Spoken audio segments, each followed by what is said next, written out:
ਸਤਨਾਮ ਸ੍ਰੀ ਵਾਹਿਗੁਰੂ ਸਾਹਿਬ ਜੀ। ਦੱਖਣੇ ਮਹੱਲਾ ਪੰਜਵਾ। ਜਾ ਛੁੱਟੇ ਤਾ ਖਾਕ, ਤੂੰ ਸੁਣੀ ਕਾਂਤ ਨਾ ਜਾਣਹੀ। ਦੁਰਜਨ ਸੇਤੀ ਨੇਹੋ, ਤੂੰ ਕੈ ਗੁਣ ਹਰ ਰੰਗ ਮਾਣਹੀ। ਜਾ ਛੁੱਟੇ ਤਾ ਖਾਕ। ਵਾਹਿਗੁਰੂ ਜੀ ਕਾ ਖਾਲਸਾ, ਵਾਹਿਗੁਰੂ ਜੀ ਕੀ ਫਤਿਹ। ਕੋਟ ਬ੍ਰਹਮੰਡਾਂ ਦੇ ਮਾਲਕ, ਜੁਗੋ ਜੋਗੀ ਅਟਲ ਸ਼ਬਦਾ ਅਵਤਾਰ, ਦਸਾਂ ਪਾਤਸ਼ਾਹੀਆਂ ਦੀ ਆਤਮਕ ਜੋਤ, ਧੰਨ ਧੰਨ ਸਤਿਗੁਰੂ ਸ੍ਰੀ ਗੁਰੂ ਗ੍ਰੰਥ ਸਾਹਿਬ ਸੱਚੇ ਪਾਤਸ਼ਾਹ ਜੀ ਮਹਾਰਾਜ ਜੀ ਦੀ ਪਵਿੱਤਰ ਪਾਵਨ ਹਜ਼ੂਰੀ ਦੇ ਵਿੱਚ ਜੁੜਮਿਲ ਬੈਠੀ ਗੁਰੂ ਰੂਪ ਗੁਰੂ ਖਾਲਸਾ ਸਾਧ ਸੰਗਤ ਜੀਓ। ਆਓ ਬੜੇ ਪਿਆਰ ਯਾਰ ਸਤਿਕਾਰ ਦੇ ਨਾਲ ਅੰਮ੍ਰਿਤ ਬਾਣੀ ਹਰ ਹਰ ਤੇਰੀ ਸੁਣ ਸੁਣ ਹੋਵੇ ਪਰਮ ਗਤ ਮੇਰੀ। ਜਲਨ ਬੁਝੀ ਸੀਤਲ ਹੋਏ ਮਨੁਆ, ਸਤਿਗੁਰ ਕਾ ਦਰਸ਼ਨ ਪਾਈ ਜੀਓ। ਸਤਿਗੁਰਾਂ ਦੀ ਪਵਿੱਤਰ ਅੰਮ੍ਰਿਤ ਬਾਣੀ ਦੀ ਕਥਾ ਵਿਚਾਰ ਵਿਆਖਿਆ ਸੋ ਸਰਵਣ ਕਰਕੇ ਲਾਹ ਪ੍ਰਾਪਤ ਕਰੋ ਜੀ। ਇੱਕ ਵਾਰ ਉਚਾਰਨ ਕਰੋ ਸਤਨਾਮ ਸ੍ਰੀ ਵਾਹਿਗੁਰੂ ਜੀ। ਸਤਨਾਮ ਸ੍ਰੀ ਵਾਹਿਗੁਰੂ ਸਾਹਿਬ ਜੀ। ਦੱਖਣੇ ਮਹੱਲਾ ਪੰਜਵਾ। ਸਤਿਗੁਰੂ ਪੰਜਵੇਂ ਪਾਤਸ਼ਾਹ ਧੰਨ ਸ੍ਰੀ ਗੁਰੂ ਅਰਜਨ ਦੇਵ ਸਾਹਿਬ ਜੀ ਮਹਾਰਾਜ ਮਾਰੂ ਦੱਖਣੀ ਵਾਰ ਦਾ ਇਹ ਪਵਿੱਤਰ 10ਵਾਂ ਸ਼ਲੋਕ ਉਚਾਰਨ ਕਰਕੇ ਇਸ ਦੇ ਪ੍ਰਤੀ ਉਪਦੇਸ਼ ਦੇ ਕੇ ਵਿਕਾਰਾਂ ਦੇ ਤਿਆਗ ਅਤੇ ਗੁਣਾਂ ਦੇ ਗ੍ਰਹਿਣ ਕਰਨ ਦਾ ਉਪਦੇਸ਼ ਬਖਸ਼ਿਸ਼ ਕਰ ਰਹੇ ਹਨ। ਜਾ ਛੁੱਟੇ ਤਾ ਖਾਕ।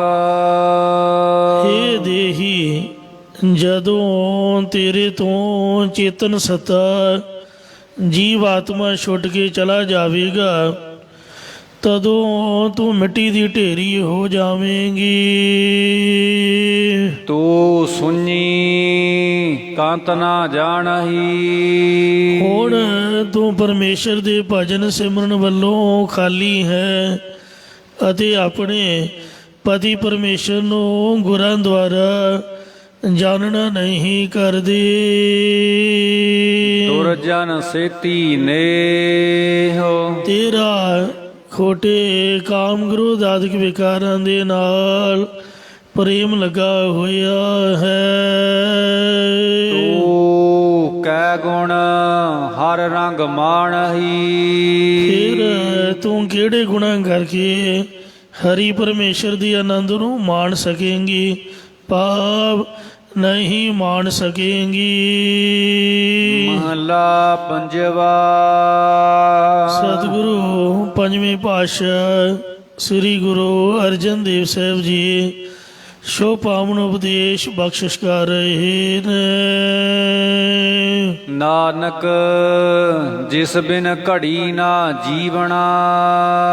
ਸਤਿਗੁਰੂ ਮਹਾਰਾਜ ਸਾਹਿਬ ਜੀ ਕਥਨ ਕਰਦੇ ਨੇ ਕਿ ਜਿਸ ਵਾਹਿਗੁਰੂ ਤੋਂ ਬਿਨਾਂ ਇੱਕ ਘੜੀ ਵੀ ਜਿਉਣਾ ਨਹੀਂ ਹੁੰਦਾ, ਸੋ ਕਿਉਂ ਵਿਸਰੈ ਮੇਰੀ ਮਾਏ।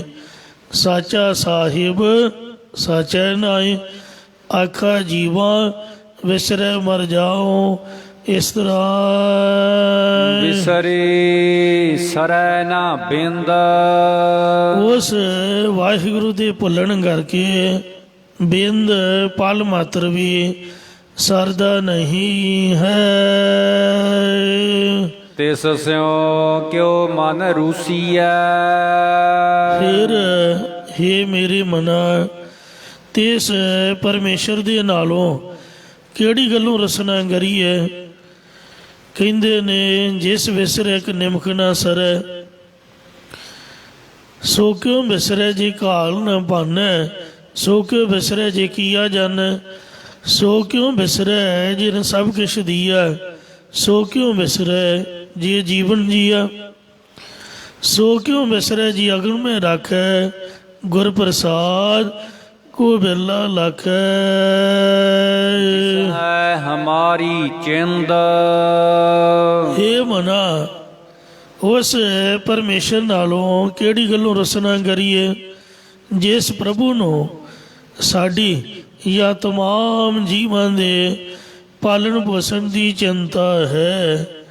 ਅਰਥਾਤ ਇਸ ਮਹੱਲੇ ਅੰਦਰ ਗੁਰੂ ਜੀ ਨੇ ਅਕਾਲ ਪੁਰਖ ਦੀ ਯਾਦ ਅਤੇ ਜੀਵ ਦੀ ਯਾਦ ਦਾ ਮੁਕਾਬਲਾ ਕੀਤਾ ਹੈ ਕਿ ਪ੍ਰਭੂ ਜੀਵ ਨੂੰ ਸਦਾ ਯਾਦ ਰੱਖਦਾ ਹੈ। ਜਿਸ ਦੇ ਇਸ ਮਹੱਲੇ ਅੰਦਰ 3 ਰੂਪ ਕਥਨ ਕੀਤੇ ਨੇ। ਪਹਿਲਾ ਇਹ ਹੈ ਕਿ ਉਸ ਪ੍ਰਭੂ ਦੀ ਬਖਸ਼ਿਸ਼ ਕੀਤੀ ਜੀਵਨ ਚੇਤਨ ਸੱਤਾ ਨਾਲ ਇਹ ਜ਼ਿੰਦਗੀ ਜਾਂ ਜੀਵਨ ਬਣਿਆ ਹੋਇਆ ਹੈ।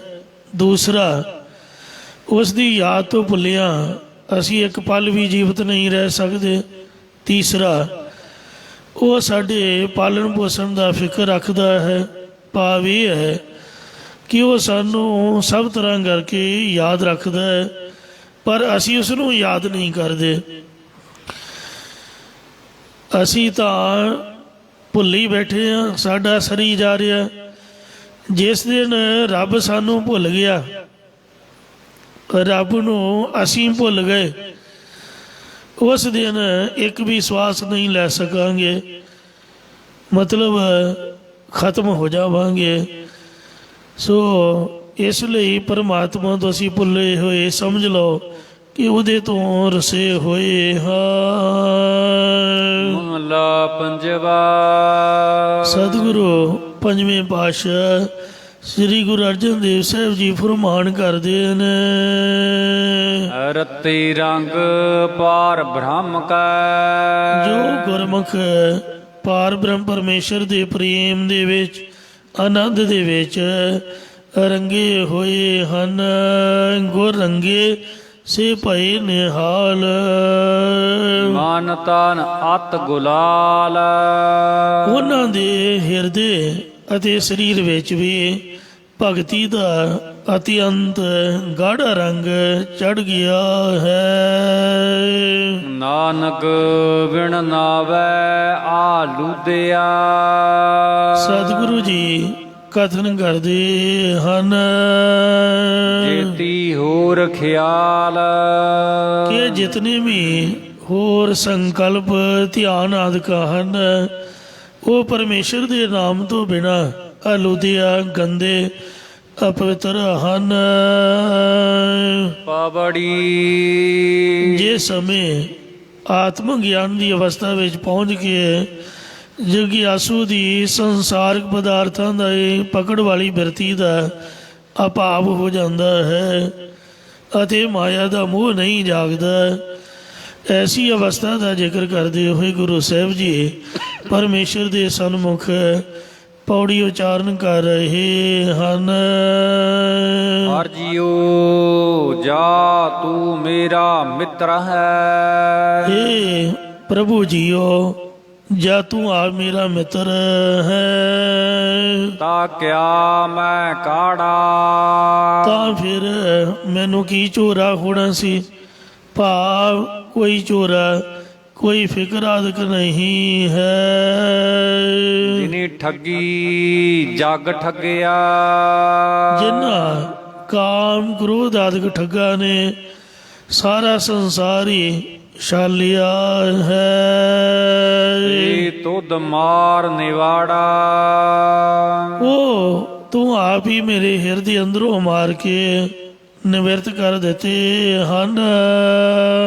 ਗੁਰ ਭੌਜਲ ਪਾਰ ਲੰਘਾਇਆ ਸਤਿਗੁਰਾਂ ਨੇ ਤੇਰੇ ਨਾਮ ਰੂਪ ਜਹਾਜ਼ ਉੱਪਰ ਚੜਾ ਕੇ ਇਹ ਸੰਸਾਰ ਸਮੁੰਦਰ ਤੋਂ ਪਾਰ ਮੁਕਤੀ ਰੂਪ ਕਿਨਾਰੇ ਉੱਪਰ ਲੰਘਾ ਦਿੱਤਾ ਹੈ।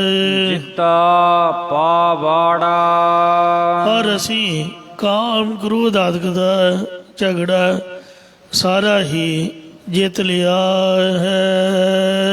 ਗੁਰਮਤੀ ਸਭ ਰਸ ਭੋਗਦਾ ਇਸ ਵਿੱਚ ਮੈਂ ਗੁਰਾਂ ਦੀ ਸਿੱਖਿਆ ਨੂੰ ਮੰਨ ਕੇ ਸਾਰੇ ਰਸਾਂ 'ਚੋਂ ਬ੍ਰਹਮਾਨੰਦ ਰੂਪ ਰਸ ਨੂੰ ਮਾਨਣਾ ਕਰਦਾ ਹਾਂ। ਵੱਡਾ ਆਖਾੜਾ ਇਹ ਜੋ ਸੰਸਾਰ ਰੂਪ ਵੱਡਾ ਕੁਸ਼ਤੀ ਦਾ ਥਾਂ ਹੈ, ਜਿਸ ਵਿੱਚ ਚੰਗੇ ਮੰਦੇ ਸੁਭਾਅ ਝਗੜਦੇ ਰਹਿੰਦੇ ਨੇ, ਇਹਦੇ ਵਿੱਚ ਮੈਂ ਸਾਰਿਆਂ ਦੇ ਵਿੱਚ ਰਸ ਰੂਪ ਪ੍ਰਭੂ ਨੂੰ ਵਿਆਪਕ ਜਾਣ ਕੇ ਉਸ ਦਾ ਆਨੰਦ ਭੋਗਦਾ ਹਾਂ। ਸਭ ਇੰਦਰੀਆ ਵਸ ਕਰ ਦਿੱਤੀਓ ਤੂੰ ਸਾਡੀਆਂ ਸਾਰੀਆਂ ਇੰਦਰੀਆਂ ਸਾਡੇ ਅਧੀਨ ਕਰ ਦਿੱਤੀਆਂ ਹਨ। ਸਤਵੰਤਾ ਸਾੜਾ ਤੂੰ ਸਤ ਪ੍ਰਤਗੀ ਸਾਡਾ ਆਪਣਾ ਰੂਪ ਹੈ। ਜਿਤ ਲਾਈਆਂ ਤਿਤੈ ਲਗਦੀਆ ਉਹੜੋ ਇੰਦਰੀਆਂ ਜਿਸ ਪਾਸੇ ਦੇਵੀ ਸੰਪਦਾ ਵੱਲ ਲਾ ਦਿੱਤੀਆਂ ਨੇ, ਉਸੇ ਪਾਸੇ ਹੀ ਲੱਗਦੀਆਂ ਹਨ। ਨਹਿ ਖਿੰਜੋ ਤਾੜਾ ਹੁਣ ਕੋਈ ਵੀ ਖਿੱਚੋਤਾਣ ਨਹੀਂ ਕਰਦੀ। ਜੋ ਇੱਛੀ ਸੋ ਫਲ ਪਾਏਦਾ ਹੁਣ ਮੇਰਾ ਮਨ ਜਿਹੜੀ ਇੱਛਾ ਕਰਦਾ ਹੈ ਉਹੀ ਧਰਮ ਅਰਥ ਕਾਮ ਮੋਖ ਰੋ ਫਲ ਪ੍ਰਾਪਤ ਕਰ ਲੈਂਦਾ ਹੈ। ਗੁਰ ਅੰਦਰ ਵਾੜਾ ਕਿਉਂਕਿ ਗੁਰਾਂ ਨੇ ਇਸ ਬਾਹਰ ਭੜਕਦੇ ਮਨ ਦੀ ਬਿਰਤੀ ਨੂੰ ਅੰਦਰ ਵਾੜ ਦਿੱਤਾ ਹੈ, ਅੰਤਰਮੁਖ ਅਸਥਿਤ ਕਰ ਦਿੱਤਾ ਹੈ। ਗੁਰ ਨਾਨਕ ਤੁਠਾ ਭਾਈ ਰਹੋ ਸਤਿਗੁਰੂ ਮਹਾਰਾਜ ਸਾਹਿਬ ਜੀ ਕਥਨ ਕਰਦੇ ਨੇ ਕਿ ਹੇ ਮੇਰੇ ਭਰਾਵੋ, ਜਦ ਸ੍ਰੀ ਗੁਰੂ ਨਾਨਕ ਦੇਵ ਮਹਾਰਾਜ ਸਾਡੇ ਉੱਪਰ ਪ੍ਰਸੰਨ ਹੋਇਆ, ਗੁਰੂ ਨਾਨਕ ਤੁਠਾ ਕੀਨੀ ਦਾਤ ਗੁੱਜੀ ਸ਼ਨੀ ਨਾਹੀ ਬਾਤ, ਹਰ ਵਸਦਾ ਨੇੜਾ ਤਦੋਂ ਹਰੀ ਨੂੰ ਆਪਣੇ ਕੋਲ ਹੀ ਵਸਦਾ ਹੋਇਆ ਜਾਣ ਲਿਆ, ਜਾਂ ਹਰੀ ਨੇੜੇ ਭਾਵ ਹਿਰਦੇ ਕੋਲ ਵਸਦਾ ਹੀ ਸਾਖਿਆਤਕਾਰ ਹੋ ਗਿਆ। ਦੱਖਣੇ ਮਹਲਾ ਪੰਜਵਾ ਮਾਰੂ ਦੱਖਣੀ ਵਾਰ ਦਾ ਪੰਜਵੇਂ ਪਾਤਸ਼ਾਹ ਧੰਨ ਸਤਿਗੁਰੂ ਅਰਜਨ ਦੇਵ ਸਾਹਿਬ ਜੀ ਇਹ 11ਵਾਂ ਸ਼ਲੋਕ ਉਚਾਰਨ ਕਰ ਰਹੇ ਨੇ। ਜਾ ਮੂੰਹ ਆਵਹਿ ਚਿਤ ਤੂ ਹੇ ਪ੍ਰਮਾਤਮਾ, ਜਦ ਤੂੰ ਮੈਨੂੰ ਚੇਤੇ ਆਉਂਦਾ ਹੈ ਤਾਂ ਹੱਬੇ ਸੁਖ ਲਹਾਉ ਤਾਂ ਮੈਂ ਸਾਰੇ ਹੀ ਸੁੱਖਾਂ ਨੂੰ ਪ੍ਰਾਪਤ ਕਰ ਲੈਂਦਾ ਹਾਂ। ਨਾਨਕ ਮਨ ਹੀ ਮੰਝ ਰੰਗਾਵਲਾ ਸਤਿਗੁਰੂ ਸਾਹਿਬ ਜੀ ਕਥਨ ਕਰਦੇ ਹਨ। ਤੇਰੀ ਤੇਜਾ ਨਾਉ ਹੇ ਪਿਆਰੇ ਪਤੀ ਪਰਮੇਸ਼ਰ, ਤੇਰਾ ਨਾਮ ਮੇਰੇ ਹਿਰਦੇ ਦੇ ਵਿੱਚ ਹੀ ਨਿਸ਼ਚੈ ਕਰਕੇ ਆਨੰਦ ਦੇਣ ਵਾਲਾ ਹੈ। ਮਹਲਾ ਪੰਜਵਾ ਪੰਜਵੇਂ ਪਾਤਸ਼ਾਹ ਸਤਿਗੁਰੂ ਅਰਜਨ ਦੇਵ ਸਾਹਿਬ ਜੀ ਫਰਮਾਨ ਕਰਦੇ ਨੇ, ਗੁਰੂ ਜੀ ਸੁਖਦਾਇਕ ਪਦਾਰਥਾਂ ਨਾਲੋਂ ਪਰਮਾਰਥ ਦੀ ਤੂੜੀ ਨੂੰ ਵਿਸ਼ੇਸ਼ਤਾ ਦਿੰਦੇ ਹੋਏ ਉਚਾਰ ਰਹੇ ਹਨ। ਕੱਪੜ ਭੋਗ ਵਿਕਾਰ ਰੰਗ ਬਰੰਗੇ ਵਸਤਰਾਂ ਦਾ ਪਹਿਨਣਾ ਰਸਾਂ ਕਸਾਂ ਦਾ ਭੋਗਣਾ ਅਤੇ ਜੋ ਕਾਮ ਕ੍ਰੋਧ ਆਦਿਕ ਵਿਕਾਰ ਹਨ। ਏ ਹੱਬੇ ਹੀ ਛਾਰ ਇਹ ਸਾਰੇ ਦੇ ਸਾਰੇ ਹੀ ਸਵਰੂਪ ਨੇ। ਇਸੇ ਪ੍ਰਕਾਰ ਕੱਪੜ ਭੋਗ ਵਿਕਾਰ ਜੋ ਮਹਾਤਮਾ ਵਾਲੇ ਕੱਪੜੇ ਧਾਰਨ ਕਰਕੇ ਠਾਕੁਰ ਆਦਿਕਾਂ ਨੂੰ ਭੋਗ ਲਗਾਉਂਦੇ ਹੋਏ ਵੀ ਵਿਕਾਰਾਂ ਨੂੰ ਭੋਗਦੇ ਹਨ। ਏ ਹੱਬੇ ਹੀ ਛਾਰ ਇਹ ਸਾਰੇ ਹੀ ਸਵਾਹ ਹੋ ਜਾਣਗੇ। ਖਾਕ ਲੋੜੀਦਾ ਤਨ ਖੇ ਮੈਂ ਆਪਣੇ ਸਰੀਰ ਦੇ ਵਿੱਚ ਉਹਨਾਂ ਪਿਆਰਿਆਂ ਦੇ ਚਰਨਾਂ ਦੀ ਧੂੜੀ ਨੂੰ ਚਾਹੁੰਦਾ ਹਾਂ ਜੋ ਰਤੇ ਦੀਦਾਰ ਜੋ ਪਰਮੇਸ਼ਰ ਦੇ ਦਰਸ਼ਨਾਂ ਦੇ ਵਿੱਚ ਰੰਗੇ ਹੋਏ ਹਨ। ਮਹਲਾ ਪੰਜਵਾ ਪੰਜਵੇਂ ਪਾਤਸ਼ਾਹ ਇਸ ਪਾਵਨ ਮਹੱਲੇ ਵਿੱਚ ਇੱਕ ਪ੍ਰਭੂ ਦੀ ਉਪਾਸਨਾ ਦ੍ਰਿੜ ਕਰਵਾਉਂਦੇ ਹਨ। ਕਿਆ ਤਕ ਹੈ ਬਿਆ ਪਾਸ ਇਹ ਜੀ ਤੂੰ ਕੀ ਦੂਜੇ ਦੇਵੀ ਦੇਵਤਿਆਂ ਆਦਿਕਾਂ ਦੇ ਪਾਸੇ ਦੇਖਦਾ ਪਿਆ ਹੈ। ਕਰ ਹੀੜੇ ਇੱਕ ਆਧਾਰ ਤੂੰ ਆਪਣੇ ਹਿਰਦੇ ਵਿੱਚ ਇੱਕ ਪ੍ਰਭੂ ਦਾ ਹੀ ਆਸਰਾ ਲੈਣਾ ਕਰ। ਯੋ ਸੰਤਨ ਕੀ ਰੇਣ ਤੂੰ ਸ਼ਾਂਤ ਚਿਤ ਮਹਾਤਮਾ ਜਨਾਂ ਦੇ ਚਰਨਾਂ ਦੀ ਧੂੜੀ ਹੋਣਾ ਕਰ। ਜਿਤ ਲੱਭੀ ਸੁਖ ਦਾਤਾਰ ਜਿਸ ਕਰਕੇ ਸੁਖ ਦੇਣ ਵਾਲਾ ਪਰਮਾਤਮਾ ਤੈਨੂੰ ਲੱਭ ਜਾਵੇ, ਪ੍ਰਾਪਤ ਹੋ ਜਾਵੇ। ਪੌੜੀ ਪੰਜਵੇਂ ਪਾਤਸ਼ਾਹ ਜੀ ਉਚਾਰ ਰਹੇ ਨੇ। ਬਿਨ ਕਰਮਾ ਹਰ ਜੀਉ ਨਾ ਪਾਈਐ ਇਹ ਭਾਈ ਸ੍ਰੇਸ਼ਟ ਕਰਮਾਂ ਤੋਂ ਬਿਨਾ ਜਾਂ ਪਰਮੇਸ਼ਰ ਦੀ ਕਿਰਪਾ ਤੋਂ ਬਿਨਾ ਪ੍ਰਭੂ ਜੀ ਨੂੰ ਨਹੀਂ ਪਾ ਸਕੀਦਾ। ਬਿਨ ਸਤਿਗੁਰ ਮਨੁਆ ਨਾ ਲੱਗੈ ਅਤੇ ਸਤਿਗੁਰਾਂ ਤੋਂ ਬਿਨਾ ਹਰੀ ਵਿੱਚ ਮਨ ਨਹੀਂ ਲੱਗਦਾ ਜਾਂ ਕਰਮਾਂ ਤੋਂ ਬਿਨਾ ਸਤਿਗੁਰਾਂ ਨੂੰ ਨਹੀਂ ਪਾਈਦਾ ਅਤੇ ਸਤਿਗੁਰਾਂ ਤੋਂ ਬਿਨਾ ਪਰਮੇਸ਼ਰ ਵਿੱਚ ਮਨ ਨਹੀਂ ਲੱਗਦਾ। ਧਰਮ ਧੀਰਾ ਕਲ ਅੰਦਰੇ ਕਲਯੁਗ ਦੇ ਅੰਦਰ ਧਰਮ ਹੀ ਅਸਥਿਤ ਰੂਪ ਹੈ ਜਾਂ ਕਲਯੁਗ ਦੇ ਅੰਦਰ ਧਰਮੀ ਮਨੁੱਖ ਹੀ ਧੀਰਜਵਾਨ ਹੈ। ਇਹੋ ਪਾਪੀ ਮੂਲ ਨਾ ਤੱਗੈ ਅਤੇ ਇਹ ਮੰਦਕਰਮੀ ਮਨੁੱਖ ਕਦਾਚਿਤ ਵੀ ਨਿਭ ਨਹੀਂ ਸਕਦਾ, ਅਸਥਿਤ ਨਹੀਂ ਰਹਿ ਸਕਦਾ।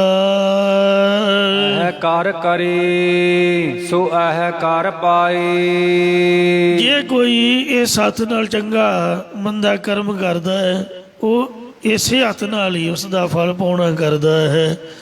ਜੇ ਕੋਈ ਇਹ ਸੱਤ ਨਾਲ ਮਤਲਬ ਸੱਜੇ ਖੱਬੇ ਹੱਥ ਨਾਲ ਕੋਈ ਕਰਮ ਕਰਦਾ ਹੈ ਤਾਂ ਉਹ ਸੱਜੇ ਦਾ ਫਲ ਸੱਜੇ ਨੂੰ, ਖੱਬੇ ਦਾ ਫਲ ਖੱਬੇ ਨੂੰ ਉਸੇ ਤਰ੍ਹਾਂ ਹੀ ਫਲ ਭੋਗਣਾ ਕਰਦਾ ਪਾਉਂਦਾ ਹੈ। ਅਤੇ ਇੱਕ ਘੜੀ ਮੌਤ ਨਾ ਲੱਗੈ ਉਸ ਫਲ ਨੂੰ ਮਿਲ ਲੱਗਿਆ ਇੱਕ ਘੜੀ ਜਾਂ ਅੱਧੀ ਘੜੀ ਵੀ ਨਹੀਂ ਲੱਗਦੀ। ਜਿਵੇਂ ਕਿਸੇ ਨਗਰ ਵਿੱਚ ਕੋਈ ਸਾਧੂ ਬ੍ਰਾਹਮਣ ਰਹਿੰਦਾ ਸੀ। ਉਸ ਨਗਰ ਵਿੱਚ ਇੱਕ ਧਰਮਸ਼ਾਲਾ ਵੀ ਬਣੀ ਹੋਈ ਸੀ। ਇੱਕ ਦਿਨ ਕੋਈ ਰਾਜਾ ਆਪਣੇ ਬੇਟੇ ਦੀ ਸ਼ਾਦੀ ਕਰਕੇ ਆ ਰਿਹਾ ਸੀ। ਤਦੋਂ ਰਸਤੇ ਵਿੱਚ ਹਨੇਰਾ ਹੋਣ ਕਾਰਨ ਉਸ ਨਗਰ ਵਿੱਚ ਰੁਕਣਾ ਪਿਆ। ਰਾਜਾ ਆਪਣੇ ਪੁੱਤਰ ਨੂੰਹ ਆਦਿਕ ਪਰਿਵਾਰ ਤੇ ਫੌਜਾਂ ਸਮੇਤ ਉਸ ਧਰਮਸ਼ਾਲਾ ਵਿੱਚ ਰੁਕ ਗਿਆ। ਇਹ ਵੀ ਲਿਖਿਆ ਪੜ੍ਹਿਆ ਹੈ ਕਿ ਰਾਜੇ ਨੇ ਇੱਕ ਸਾਧੂ ਨੂੰ ਆਪ ਦਾ ਗੁਰੂ ਹੀ ਮੰਨਿਆ ਹੋਇਆ ਸੀ ਤੇ ਉਹਨੇ ਆਪਣੇ ਮਹਿਲਾਂ ਦੇ ਵਿੱਚ ਹੀ ਉਹ ਸਾਧੂ ਨੂੰ ਕੁਟੀਆ ਬਣਾ ਕੇ ਦਿੱਤੀ ਸੀ। ਤੇ ਸਾਧੂ ਰਾਜੇ ਦੇ ਮਹਿਲਾਂ ਵਿੱਚ ਹੀ ਰਹਿੰਦਾ ਸੀਗਾ। ਰਾਜੇ ਦਾ ਪੁੱਤਰ ਅਤੇ ਨੂੰਹ ਇੱਕ ਵੱਖਰੇ ਕਮਰੇ ਦੇ ਵਿੱਚ ਸੁੱਤੇ, ਸਭ ਥਾਓ ਥਾਈ ਸੌਂ ਗਏ। ਰਾਜੇ ਦਾ ਪੁੱਤ ਸਫ਼ਰ ਦੀ ਥਕਾਨ ਕਰਕੇ ਤਾਂ ਸੌਂ ਗਿਆ, ਪਰ ਰਾਜੇ ਦੀ ਨੂੰਹ ਨੂੰ ਓਪਰੀ ਥਾਂ ਹੋਣ ਕਰਕੇ ਨੀਂਦਰ ਹੀ ਨਾ ਆਈ। ਅਤੇ ਪੰਜਾਬੀਆਂ ਦਾ ਹੱਥ ਜਿਹੜਾ ਹੈ ਉਹ ਵਿਹਲਾ ਨਹੀਂ ਰਹਿ ਸਕਦਾ। ਗੋਡੇ 'ਤੇ ਮਾਰੀ ਜਾਵਾਂਗੇ, ਗੋਡਾ ਹਿਲਾਈ ਜਾਵਾਂਗੇ, ਤੀਲਾ ਫੜ ਕੇ ਤੋੜੀ ਜਾਵਾਂਗੇ, ਸੱਜੇ ਖੱਬੇ। ਇਸ ਤਰ੍ਹਾਂ ਜਿਹੜਾ ਬਿਹਾਰੀ ਬੰਦਾ ਹੈ ਉਹ ਬਚਨ ਬਹੁਤੇ ਕਰਦਾ ਹੈ, ਆਪੋ ਆਪਣਾ ਸੁਭਾਅ ਹੁੰਦਾ। ਉਹ ਬੀਬੀ ਨੂੰ ਜਦ ਨੀਂਦ ਨਾ ਆਈ, ਉਹ ਹੱਥ ਪੱਲਾ ਇੱਧਰ ਉੱਧਰੋਂ ਹੀ ਮਾਰਨ ਲੱਗ ਪਈ। ਰਾਜਕੁਮਾਰ ਦੀ ਕਟਾਰ ਬੜੀ ਸੋਹਣੀ ਸੀ, ਉਹਨੇ ਉਹ ਕਟਾਰ ਆਪਦੇ ਹੱਥ ਵਿੱਚ ਫੜ ਲਈ ਅਤੇ ਕਟਾਰ ਕੱਢ ਕੇ ਵੇਖਣ ਲੱਗ ਪਈ। ਜਦੋਂ ਵੀ ਸ਼ਸਤਰ ਕੱਢੀਏ ਤਾਂ ਉਹਨੂੰ ਮੱਥਾ ਟੇਕਣਾ ਚਾਹੀਦਾ ਅਤੇ ਬਿਨਾਂ ਮਤਲਬ ਤੋਂ ਮਿਆਨ ਤੋਂ ਬਾਹਰ ਨਹੀਂ ਕੱਢਣਾ ਚਾਹੀਦਾ। ਅਤੇ ਪਰ ਉਸ ਬੀਬੀ ਨੇ ਕਟਾਰ ਮਿਆਨ ਤੋਂ ਬਾਹਰ ਕੱਢ ਲਈ ਸੀ, ਬੜੀ ਤਿੱਖੀ, ਉਹਦੇ ਹੱਥੋਂ ਛੁੱਟ ਗਈ। ਜੋ ਉਹਦੇ ਪਤੀ ਰਾਜਪੁੱਤਰ ਦੇ ਸਮਝ ਲਓ ਕਿ ਸਾਹ ਰੱਖਦੇ ਜਾ ਵਜੀ ਸਰਾਣੇ ਵਾਲੇ ਪਾਸੇ ਗਲੇ ਦੇ ਉੱਪਰ, ਅਤੇ ਜਾਂ ਸਮਝ ਲਓ ਵੀ ਕਲੇਜੇ 'ਤੇ ਜਾ ਵਜੀ। ਉਹ ਉਸੇ ਸਮੇਂ ਹੀ ਖਤਮ ਹੋ ਗਿਆ, ਮ੍ਰਿਤੂ ਨੂੰ ਪ੍ਰਾਪਤ ਹੋ ਗਿਆ। ਇਹ ਜਿਹੜੀ ਸਾਖੀ ਹੈ ਸ੍ਰੀ ਨਾਰਾਇਣ ਹਰੀ ਉਪਦੇਸ਼ ਗ੍ਰੰਥ ਵਿੱਚ ਕੁਝ ਇਸ ਪ੍ਰਕਾਰ ਲਿਖੀ ਹੋਈ ਹੈ ਕਿ ਰਾਜੇ ਨੇ ਆਪਣੇ ਇਕਲੌਤੇ ਬੇਟੇ ਲਈ ਇੱਕ ਵੱਖਰਾ ਮਹੱਲ ਬਣਾਇਆ ਹੋਇਆ ਸੀ। ਰਾਜੇ ਦੇ ਆਪਣੇ ਮਹੱਲ ਅਤੇ ਪੁੱਤਰ ਦੇ ਮਹੱਲ ਦੇ ਨੇੜੇ ਇੱਕ ਮੰਦਰ ਸੀ, ਜਿਸ ਦਾ ਪੁਜਾਰੀ ਚੰਗੇ ਗੁਣਾਂ ਵਾਲਾ ਸੰਤੋਖੀ ਬ੍ਰਾਹਮਣ ਸੀ, ਜਿਸ ਨੇ 20 ਸਾਲ ਤੋਂ ਰਾਜੇ ਕੋਲੋਂ ਕੋਈ ਯਾਚਨਾ ਨਹੀਂ ਕੀਤੀ ਸੀ। ਰਾਜੇ ਨੇ ਆਪਣੇ ਇਕਲੌਤੇ ਬੇਟੇ ਨੂੰ ਜਦੋਂ ਵਿਆਹ ਕੇ ਉਸ ਵੱਖਰੇ ਮਹੱਲ ਵਿੱਚ ਦੋਨਾਂ ਪਤੀ ਪਤਨੀ ਨੂੰ ਭੇਜ ਦਿੱਤਾ ਤਾਂ ਰਾਜਪੁੱਤਰ ਥੱਕਿਆ ਹੋਣ ਕਰਕੇ ਤਾਂ ਸੌਂ ਗਿਆ, ਪਰ ਰਾਜਪੁੱਤਰ ਦੀ ਪਤਨੀ ਨੂੰ ਉਪਰੀ ਥਾਂ ਹੋਣ ਕਰਕੇ ਨੀਂਦਰ ਨਾ ਪਈ ਅਤੇ ਉਹ ਮਹੱਲ ਵਿੱਚ ਘੁੰਮਣ ਲੱਗ ਪਈ। ਫਿਰ ਪਤੀ ਦੇ ਸਿਰਹਾਣੇ ਲਟਕਦੀ ਤਲਵਾਰ, ਜੋ ਬਹੁਤ ਤਿੱਖੀ ਧਾਰ ਵਾਲੀ ਸੀ, ਜਦੋਂ ਮਿਆਨ ਤੋਂ ਬਾਹਰ ਕੱਢਣ ਲੱਗੀ ਤਾਂ ਮਿਆਨ ਤੋਂ ਬਾਹਰ ਨਿਕਲ ਕੇ ਤਲਵਾਰ ਅਚਾਨਕ ਹੀ ਉਹਦੇ ਹੱਥੋਂ ਛੁੱਟ ਗਈ ਅਤੇ ਰਾਜਪੁੱਤਰ ਦੀ ਗਰਦਨ ਦੇ ਉੱਪਰ ਜਾ ਵੱਜੀ, ਜਿਸ ਕਰਕੇ ਉਹਦੀ ਸਾਹ ਰਗ ਵੱਢੀ ਗਈ ਅਤੇ ਉਹਦੀ ਮੌਤ ਹੋ ਗਈ। ਕਟਾਰ ਦੇ ਨਾਲ ਸਮਝ ਲਓ ਕਲੇਜਾ ਵੱਢਿਆ ਗਿਆ, ਗੱਲ ਇੱਕੋ ਹੀ ਹੈ। ਉਸ ਵੇਲੇ ਉਸ ਲੜਕੀ ਨੇ ਸੋਚਿਆ ਕਿ ਭਾਵੇਂ ਸਭ ਕੁਝ ਅਚਾਨਕ ਹੀ ਹੋਇਆ, ਪਰ ਸਵੇਰੇ ਮੇਰਾ ਕਿਸੇ ਨੇ ਸੱਚ ਨਹੀਂ ਮੰਨਣਾ, ਲੋਕਾਂ ਸਮਝਣਾ ਵੀ ਇਹ ਬੀਬੀ ਦਾ ਜੀਵਨ ਸਹੀ ਨਹੀਂ ਹੈ, ਇਹਨੇ ਆਪਦੇ ਘਰ ਵਾਲੇ ਨੂੰ ਮਾਰ ਕੇ ਅਤੇ ਵਾਪਸ ਭੱਜਣਾ ਹੈ। ਇਉਂ ਡਰਦੀ ਸਾਰੀ ਰਾਤ ਹੀ ਕੋਈ ਬਚਨ ਲਈ ਵਿਉਂਤ ਸੋਚਦੀ ਰਹੀ। ਜਦੋਂ ਅੰਮ੍ਰਿਤ ਵੇਲਾ ਹੋਇਆ ਤਾਂ ਉਸ ਨਗਰ ਦਾ ਮਹਾਤਮਾ ਇਸ ਧਰਮਸ਼ਾਲਾ ਦੇ ਸਾਹਮਣੇ ਮੰਦਰ ਦੇ ਵਿੱਚ ਪੂਜਾ ਕਰਨ ਲਈ ਜਾ ਰਿਹਾ ਸੀ।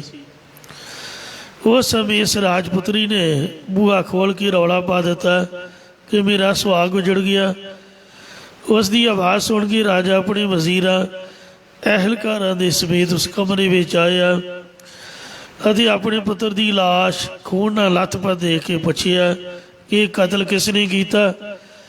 ਤਦੋਂ ਉਸ ਰਾਜੇ ਦੀ ਨੂੰਹ ਨੇ ਮੰਦਰ ਵਿੱਚ ਬੜੇ ਬ੍ਰਾਹਮਣ ਦੇ ਵੱਲ ਹੱਥ ਦਾ ਇਸ਼ਾਰਾ ਕਰ ਦਿੱਤਾ, ਬੋਲੀ ਨਹੀਂ, ਇਸ਼ਾਰਾ ਕੀਤਾ ਜਿਸ ਤਰ੍ਹਾਂ ਉਹਨੇ ਕੀਤਾ ਸੀ। ਫੌਜਾਂ ਨੇ ਛੇਤੀ ਨਾਲ ਉਸ ਬ੍ਰਾਹਮਣ ਨੂੰ ਪਕੜ ਲਿਆਂਦਾ। ਸਿਪਾਹੀਆਂ ਨੇ ਕਿਹਾ, ਹੇ ਰਾਜਨ, ਤੁਸੀਂ ਹੁਕਮ ਕਰੋ, ਅਸੀਂ ਇਸ ਨੂੰ ਬੁਰੀ ਤੋਂ ਬੁਰੀ ਮੌਤੇ ਮਾਰ ਦੇਵਾਂਗੇ। ਰਾਜਾ ਧੀਰਜ ਧਾਰੀ ਸੀ, ਉਹਨੇ ਕਿਹਾ ਕਿ ਇਸ ਨੂੰ ਮਾਰਨ ਨਾਲ ਮੇਰਾ ਪੁੱਤਰ ਜਿਉਂਦਾ ਤਾਂ ਨਹੀਂ ਹੋ ਜਾਏਗਾ। ਇਸ ਨੇ ਸੱਜੇ ਹੱਥ ਨਾਲ ਮੇਰੇ ਪੁੱਤਰ ਦੇ ਕਟਾਰ ਮਾਰੀ ਹੋਵੇਗੀ ਜਾਂ ਤਲਵਾਰ ਮਾਰੀ ਹੋਵੇਗੀ, ਇਸ ਲਈ ਇਹਦਾ ਸੱਜਾ ਹੱਥ ਕੱਟ ਦੇਵੋ। ਤੈਨੂੰ ਧੱਕੇ ਮਾਰ ਕੇ ਜੰਗਲਾਂ ਦੇ ਵਿੱਚ ਸੁੱਟ ਆਓ। ਉਹ ਬ੍ਰਾਹਮਣ ਬਹੁਤ ਦੁਖੀ ਹੋਇਆ ਅਤੇ ਮਨ ਵਿੱਚ ਸੋਚਦਾ ਰਿਹਾ ਕਿ ਮੈਂ ਇਸ ਜਨਮ ਵਿੱਚ ਕੋਈ ਐਸਾ ਬਜਰ ਪਾਪ ਨਹੀਂ ਕੀਤਾ ਜਿਸ ਕਰਕੇ ਮੈਨੂੰ ਇਹ ਸਜ਼ਾ ਮਿਲੀ ਹੈ। ਹੌਲੀ ਹੌਲੀ ਉਹਦਾ ਜ਼ਖਮ ਠੀਕ ਹੋਇਆ ਤਾਂ ਉਹ ਸਾਧੂ ਬ੍ਰਾਹਮਣ ਨੇ ਕਿਸੇ ਪੰਡਿਤ ਕੋਲ ਇਸ ਘਟਨਾ ਦਾ ਜ਼ਿਕਰ ਕੀਤਾ। ਤਦ ਉਸ ਪੰਡਿਤ ਨੇ ਕਾਸ਼ੀ ਵਿੱਚ ਰਹਿੰਦੇ ਇੱਕ ਤ੍ਰਿਕਾਲਦਰਸ਼ੀ ਵਿਦਵਾਨ ਦੀ ਦੱਸ ਪਾਈ, ਜੋ ਜੋਤਿਸ਼ ਵਿਦਿਆ ਅਤੇ ਪੂਰਬਲੇ ਕਰਮਾਂ ਦੇ ਗਿਆਨ ਵਾਲੇ ਅਨੇਕ ਸ਼ਾਸਤਰ ਪੜ੍ਹਿਆ ਹੋਇਆ ਸੀ। ਤਦੋਂ ਉਹ ਸਾਧੂ ਬ੍ਰਾਹਮਣ ਪੁੱਛਦਾ ਪਛਾਉਂਦਾ ਕਾਸ਼ੀ ਵਿੱਚ ਉਸ ਵਿਦਵਾਨ ਦੇ ਘਰ ਪਹੁੰਚਿਆ। ਉਸ ਵੇਲੇ ਵਿਦਵਾਨ ਇਸ਼ਨਾਨ ਕਰਨ ਲਈ ਬਾਹਰ ਗਿਆ ਹੋਇਆ ਸੀ। ਤਦੋਂ ਸਾਧੂ ਨੇ ਉਹਦੀ ਘਰਵਾਲੀ ਬ੍ਰਾਹਮਣੀ ਤੋਂ ਵਿਦਵਾਨ ਬਾਰੇ ਪੁੱਛਿਆ ਤਾਂ ਉਹਨੇ ਫਕਰਾਂ ਵਾਲਾ ਲਿਬਾਸ ਵੇਖ ਕੇ ਅਨੇਕਾਂ ਗਾਲਾਂ ਕੱਢੀਆਂ ਵੀ ਆ ਜਾਂਦੇ ਮੂੰਹ ਚੁੱਕ ਕੇ, ਕੋਈ ਕੰਮ ਨਹੀਂ ਇਹਨਾਂ ਨੂੰ, ਵਿਹਲੇ ਨੇ। ਬੜੀਆਂ ਗਾਲਾਂ ਬ੍ਰਾਹਮਣ ਨੂੰ ਦਿੱਤੀਆਂ ਅਤੇ ਨਾਲੇ ਆਪਣੇ ਘਰ ਵਾਲੀ ਨੂੰ ਵੀ ਗਾਲਾਂ ਕੱਢੀ ਗਈ। ਉੱਥੇ ਖੜ ਨਹੀਂ ਨਾ ਦਿੱਤਾ ਉਹਨੂੰ ਵਿਚਾਰੇ ਨੂੰ। ਉਹ ਸਾਧੂ ਬ੍ਰਾਹਮਣ ਬਾਹਰ ਹੀ ਖਲੋਤਾ ਰਿਹਾ। ਇੰਨੇ ਚਿਰ ਨੂੰ ਉਹ ਵਿਦਵਾਨ ਵੀ ਆ ਗਿਆ। ਉਸ ਵਿਦਵਾਨ ਨੇ ਬ੍ਰਾਹਮਣ ਦਾ ਆਦਰ ਮਾਣ ਕੀਤਾ ਅਤੇ ਅੰਦਰ ਬਿਠਾ ਲਿਆ।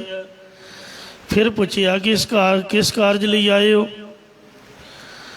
ਤਦੋਂ ਸਾਧੂ ਬ੍ਰਾਹਮਣ ਨੇ ਕਿਹਾ ਕਿ ਪਹਿਲਾਂ ਤਾਂ ਮੈਂ ਇੱਕ ਗੱਲ ਹੀ ਪੁੱਛਣੀ ਸੀਗੀ, ਪਰ ਹੁਣ ਤੇਰੀ ਘਰਵਾਲੀ ਜੋ ਬਹੁਤ ਚਲਾਕ ਅਤੇ ਲੜਾਕੀ ਹੈ, ਇਹਦੇ ਬਾਰੇ ਵੀ ਮੈਂ ਪੁੱਛੂੰਗਾ। ਇਹਨੇ ਮੈਨੂੰ ਅਤੇ ਤੈਨੂੰ ਬਿਨਾਂ ਹੀ ਕਾਰਨ ਤੋਂ ਅਨੇਕਾਂ ਗਾਲਾਂ ਕੱਢ ਦਿੱਤੀਆਂ। ਇਹ ਦੋ ਗੱਲਾਂ ਹੋ ਗਈਆਂ ਨੇ। ਉਸ ਵਿਦਵਾਨ ਨੇ ਕਿਹਾ ਕਿ ਪਹਿਲਾਂ ਤੂੰ ਆਪ ਦੀ ਪਹਿਲੀ ਗੱਲ ਦੱਸ, ਉਹ ਮੈਂ ਤੈਨੂੰ ਦੱਸਦਾ। ਤਦੋਂ ਸਾਧੂ ਬ੍ਰਾਹਮਣ ਨੇ ਕਿਹਾ, ਹੇ ਵਿਦਵਾਨ, ਮੈਂ ਜਦੋਂ ਦੀ ਆਪਣੀ ਸੁਰਤ ਸੰਭਾਲੀ ਹੈ, ਮੈਨੂੰ ਪੂਰਾ ਪਤਾ ਹੈ ਕਿ ਮੈਂ ਕੋਈ ਵੀ ਗੁਨਾਹ ਨਹੀਂ ਕੀਤਾ, ਪਰ ਫਿਰ ਵੀ ਬਿਨਾਂ ਕਾਰਨ ਤੋਂ ਹੀ ਰਾਜੇ ਨੇ ਮੇਰਾ ਸੱਜਾ ਹੱਥ ਕਟਵਾ ਦਿੱਤਾ। ਤੂੰ ਦੱਸ ਵੀ ਇਹ ਕੀ ਕਾਰਨ ਹੈ? ਤਦੋਂ ਉਸ ਵਿਦਵਾਨ ਨੇ ਜੋਤਿਸ਼ ਸ਼ਾਸਤਰ ਵਿਚਾਰ ਕੇ ਦੱਸਿਆ, ਸ੍ਰੀ ਗੁਰਪ੍ਰਤਾਪ ਸੂਰਜ ਗ੍ਰੰਥ 'ਚ ਲਿਖਿਆ ਹੈ ਕਿ ਆਕਾਸ਼ਬਾਣੀ ਹੋਈ। ਉਹ ਹੱਥ ਕੱਟੇ ਦੇ ਜ਼ਖਮ ਤੋਂ ਰੋ ਰਿਹਾ ਸੀ ਵਿਚਾਰਾ ਦੁੱਖ ਵਿੱਚ, ਅਤੇ ਖੁਦਾ ਨੂੰ ਗਾਲਾਂ ਕੱਢ ਰਿਹਾ ਸੀ ਵੀ ਤੂੰ ਬਹੁਤ ਮਾੜਾ ਕੀਤਾ ਮੇਰੇ ਨਾਲ, ਮੇਰਾ ਹੱਥ ਕੱਟ ਦਿੱਤਾ, ਮੈਂ ਕੋਈ ਮਾੜਾ ਕੰਮ ਨਹੀਂ ਕੀਤਾ। ਤਾਂ ਕਹਿੰਦੀ ਆਕਾਸ਼ਬਾਣੀ ਹੋਈ। ਪਰ ਵਿਦਵਾਨ ਅੱਜ ਕੱਲ੍ਹ ਦੇ ਮਾਡਰਨ ਜ਼ਮਾਨੇ ਦੇ ਪ੍ਰਚਾਰਕ ਇਹ ਗੱਲ ਨਹੀਂ ਮੰਨਣਗੇ, ਅਤੇ ਇਸ ਲਈ ਜੋਤਸ਼ੀ ਬਾਰੇ ਸਮਝ ਲਓ ਗੱਲ ਤਾਂ ਉੱਥੇ ਹੀ ਪਹੁੰਚਣੀ ਹੈ। ਉਹਨੇ ਜੋਤਿਸ਼ ਸ਼ਾਸਤਰ ਵਿਚਾਰ ਕੇ ਬ੍ਰਾਹਮਣ ਨੇ ਦੱਸਿਆ ਕਿ ਪਿਛਲੇ ਜਨਮ 'ਚ ਤੂੰ ਬ੍ਰਾਹਮਣ ਸੀ ਅਤੇ ਜੰਗਲ ਵਿੱਚ ਬੈਠਾ ਹੋਇਆ ਗੋਮੁਖੀ ਦੇ ਨਾਲ ਜਾਪ ਕਰ ਰਿਹਾ ਸੀ ਅਤੇ ਮੂੰਹੋਂ ਮੋੜ ਧਾਰਨ ਕੀਤਾ ਹੋਇਆ ਸੀ। ਇੱਕ ਕਸਾਈ ਦੇ ਕੋਲੋਂ ਇੱਕ ਗਾਂ ਛੁੱਟ ਕੇ ਆਈ ਹੋਈ ਸੀ, ਜੋ ਤੇਰੇ ਅੱਗੋਂ ਦੀ ਲੰਘ ਗਈ, ਅਤੇ ਮਗਰੇ ਹੀ ਕਸਾਈ ਆ ਗਿਆ। ਉਹਨੇ ਤੈਨੂੰ ਪੁੱਛਿਆ ਕਿ ਇੱਧਰ ਨੂੰ ਮੇਰੀ ਤੂੰ ਗਾਂ ਜਾਂਦੀ ਵੇਖੀ ਆ? ਤਦੋਂ ਤੋਂ ਮੂੰਹੋਂ ਤਾਂ ਬੋਲਿਆ ਨਹੀਂ, ਅਤੇ ਗੁਥਲੀ ਵਿੱਚ ਮਾਲਾ ਫੇਰਨ ਵਾਲੇ ਹੱਥ ਦਾ ਹੀ ਇਸ਼ਾਰਾ ਕਰ ਦਿੱਤਾ ਵੀ ਉੱਧਰ ਨੂੰ ਗਾਂ ਗਈ ਹੈ, ਉਸ ਪਾਸੇ ਨੂੰ। ਉਸ ਸਮੇਂ ਕਸਾਈ ਨੇ ਜਾ ਕੇ ਗਾਂ ਝਟਕਾ ਦਿੱਤੀ, ਮਾਰ ਦਿੱਤੀ। ਸਮਾਂ ਪੈਣ ਤੋਂ ਕਸਾਈ ਵੀ ਮਰ ਗਿਆ ਅਤੇ ਤੂੰ ਵੀ ਸਰੀਰ ਛੱਡ ਦਿੱਤਾ। ਤੂੰ ਸੀ ਆਪੋ ਆਪਣੀ ਪ੍ਰਾਰਬਧ ਅਨੁਸਾਰ ਜਨਮ ਧਾਰਨ ਕੀਤੇ। ਉਹ ਗਾਂ ਇੱਕ ਰਾਜੇ ਦੀ ਬੇਟੀ ਬਣੀ। ਉਹਦੇ ਮਨ ਦੇ ਵਿੱਚ ਰੰਜਿਸ਼ ਰਹਿ ਗਈ ਕਿ ਜਿਸ ਨੇ ਮੇਰੇ ਵੱਲ ਹੱਥ ਦਾ ਇਸ਼ਾਰਾ ਕਰਕੇ ਮੈਨੂੰ ਮਰਵਾਇਆ ਹੋਵੇ ਨਾ, ਉਹ ਕਿਤੇ ਮੇਰੇ ਵੱਸ ਪਏ ਅਤੇ ਮੈਂ ਉਹਨੂੰ ਮਰਵਾਵਾਂ। ਉਹ ਰੱਬ ਨੇ ਉਹਦੀ ਕਾਮਨਾ ਪੂਰੀ ਕੀਤੀ। ਉਹ ਰਾਜੇ ਦੀ ਨੂੰਹ ਬਣ ਕੇ ਆਈ। ਉਹ ਕਸਾਈ ਦੂਜੇ ਰਾਜੇ ਦਾ ਪੁੱਤਰ ਬਣਿਆ, ਉਹਦੇ ਨਾਲ ਵਿਆਹੀ ਗਈ, ਅਤੇ ਤੂੰ ਬ੍ਰਾਹਮਣ ਦਾ ਬ੍ਰਾਹਮਣ ਰਿਹਾ। ਉਸ ਗਾਂ ਤੋਂ ਬਣੀ ਰਾਜਪੁੱਤਰੀ ਨੇ ਆਪਣਾ ਬਦਲਾ ਲਿਆ ਜਿਹਦੇ ਮਨ ਵਿੱਚ ਗੁੱਸਾ ਸੀ, ਤੇ ਤੂੰ ਜੋ ਹੱਥ ਦਾ ਇਸ਼ਾਰਾ ਕੀਤਾ ਉਹੀ ਤੇਰਾ ਹੱਥ ਕੱਟਿਆ ਗਿਆ। ਤੂੰ ਦੱਸ ਵੀ ਤੇਰਾ ਕਸੂਰ ਹੈ ਕਿ ਨਹੀਂ ਹੈ। ਫਿਰ ਉਹ ਸਾਧੂ ਬ੍ਰਾਹਮਣ ਨੇ ਪੁੱਛਿਆ ਕਿ ਤੂੰ ਹੁਣ ਆਪਣੀ ਤੇ ਆਪ ਦੀ ਲੜਾਕੀ ਘਰ ਵਾਲੀ ਦੀ ਗੱਲ ਦੱਸ। ਤੂੰ ਐਡਾ ਵੱਡਾ ਵਿਦਵਾਨ, ਧੀਰਜ ਧਾਰੀ, ਤੇ ਘਰ ਵਾਲੀ ਤੇਰੀ ਲੜਾਕੀ ਆ। ਤਦੋਂ ਉਸ ਵਿਦਵਾਨ ਨੇ ਕਿਹਾ, ਮਹਾਤਮਾ ਜੀ, ਇਹ ਮੇਰੀ ਘਰ ਵਾਲੀ ਪਿਛਲੇ ਜਨਮ ਦੇ ਵਿੱਚ ਖੋਤੀ ਸੀ, ਖੋਤੀ, ਤੇ ਮੈਂ ਸੀ ਕਾਂ। ਇਹਦੇ ਪਿਛਲੇ ਪਾਸੇ ਜ਼ਖਮ ਹੋਇਆ ਸੀਗਾ, ਤੇ ਮੈਂ ਵਾਰ-ਵਾਰ ਇਹਦੇ ਠੂੰਗੇ ਮਾਰ ਕੇ ਇਹਨੂੰ ਦੁਖੀ ਕਰਦਾ ਸੀ। ਇਹ ਦੁਖੀ ਹੋਈ, ਵਿਚਾਰੀ ਗੰਗਾ ਦੇ ਵਿੱਚ ਹੀ ਵੜ ਗਈ, ਮੇਰੀ ਚੋਂਝੇ ਦੇ ਜ਼ਖਮ 'ਚ ਫਸ ਗਈ। ਉੱਧਰੋਂ ਕੋਈ ਮਹਾਤਮਾ ਇਸ਼ਨਾਨ ਕਰ ਰਿਹਾ ਸੀ, ਉਸ ਦੀ ਧੂੜੀ ਸਾਨੂੰ ਸਪਰਸ਼ ਹੋਈ। ਉੱਧਰ ਅਸੀਂ ਗੰਗਾ ਦੀਆਂ ਡੂੰਘੀਆਂ ਲਹਿਰਾਂ 'ਚ ਰੁੜ ਗਏ। ਮਹਾਤਮਾ ਦੀ ਚਰਨ ਧੂੜੀ ਸਪਰਸ਼ ਹੋਣ ਕਰਕੇ ਤੇ ਗੰਗਾ ਜਲ ਵਿੱਚ ਇਸ਼ਨਾਨ ਕਰਕੇ ਅਸੀਂ ਬ੍ਰਾਹਮਣ ਬ੍ਰਾਹਮਣੀ ਤਾਂ ਬਣ ਗਏ, ਤੇ ਪਰ ਉਹ ਬਦਲਾ ਇੱਕ ਦੂਜੇ ਤੋਂ ਲੈਂਦੇ ਰਹੇ। ਇਹ ਹੁਣ ਤਰਕਾ ਰੂਪੀ ਠੂੰਗੇ ਮਾਰ ਕੇ ਆਪਣਾ ਬਦਲਾ ਲੈ ਰਹੀ ਹੈ, ਮੈਨੂੰ ਦੁਖੀ ਕਰ ਰਹੀ ਹੈ, ਮੈਨੂੰ ਤੇ ਬੋਲਣ ਨਹੀਂ ਦਿੰਦੀ। ਤੇ ਮੈਂ ਪਿਛਲੇ ਜਨਮ ਦਾ ਗਿਆਨ ਹੋਣ ਕਰਕੇ ਇਹਦੀਆਂ ਤਰਕਾ ਸਹਾਰਦਾ ਰਹਿੰਦਾ ਵੀ ਮਨਾ, ਜਿੰਨੇ ਤੂੰ ਠੂੰਗੇ ਮਾਰੇ ਨੇ ਹੁਣ ਇਹਨੇ ਉਹਨੀਆਂ ਚੋਭਾਂ ਤੈਨੂੰ ਮਾਰਨੀਆਂ ਨੇ। ਇਸ ਵਾਸਤੇ ਸਤਿਗੁਰੂ ਮਹਾਰਾਜ ਸਾਹਿਬ ਸੱਚੇ ਪਾਤਸ਼ਾਹ ਜੀ ਪਰਮਾਤਮਾ ਦੇ ਘਰ ਦਾ ਨਿਆਂ ਦੱਸਦੇ ਨੇ।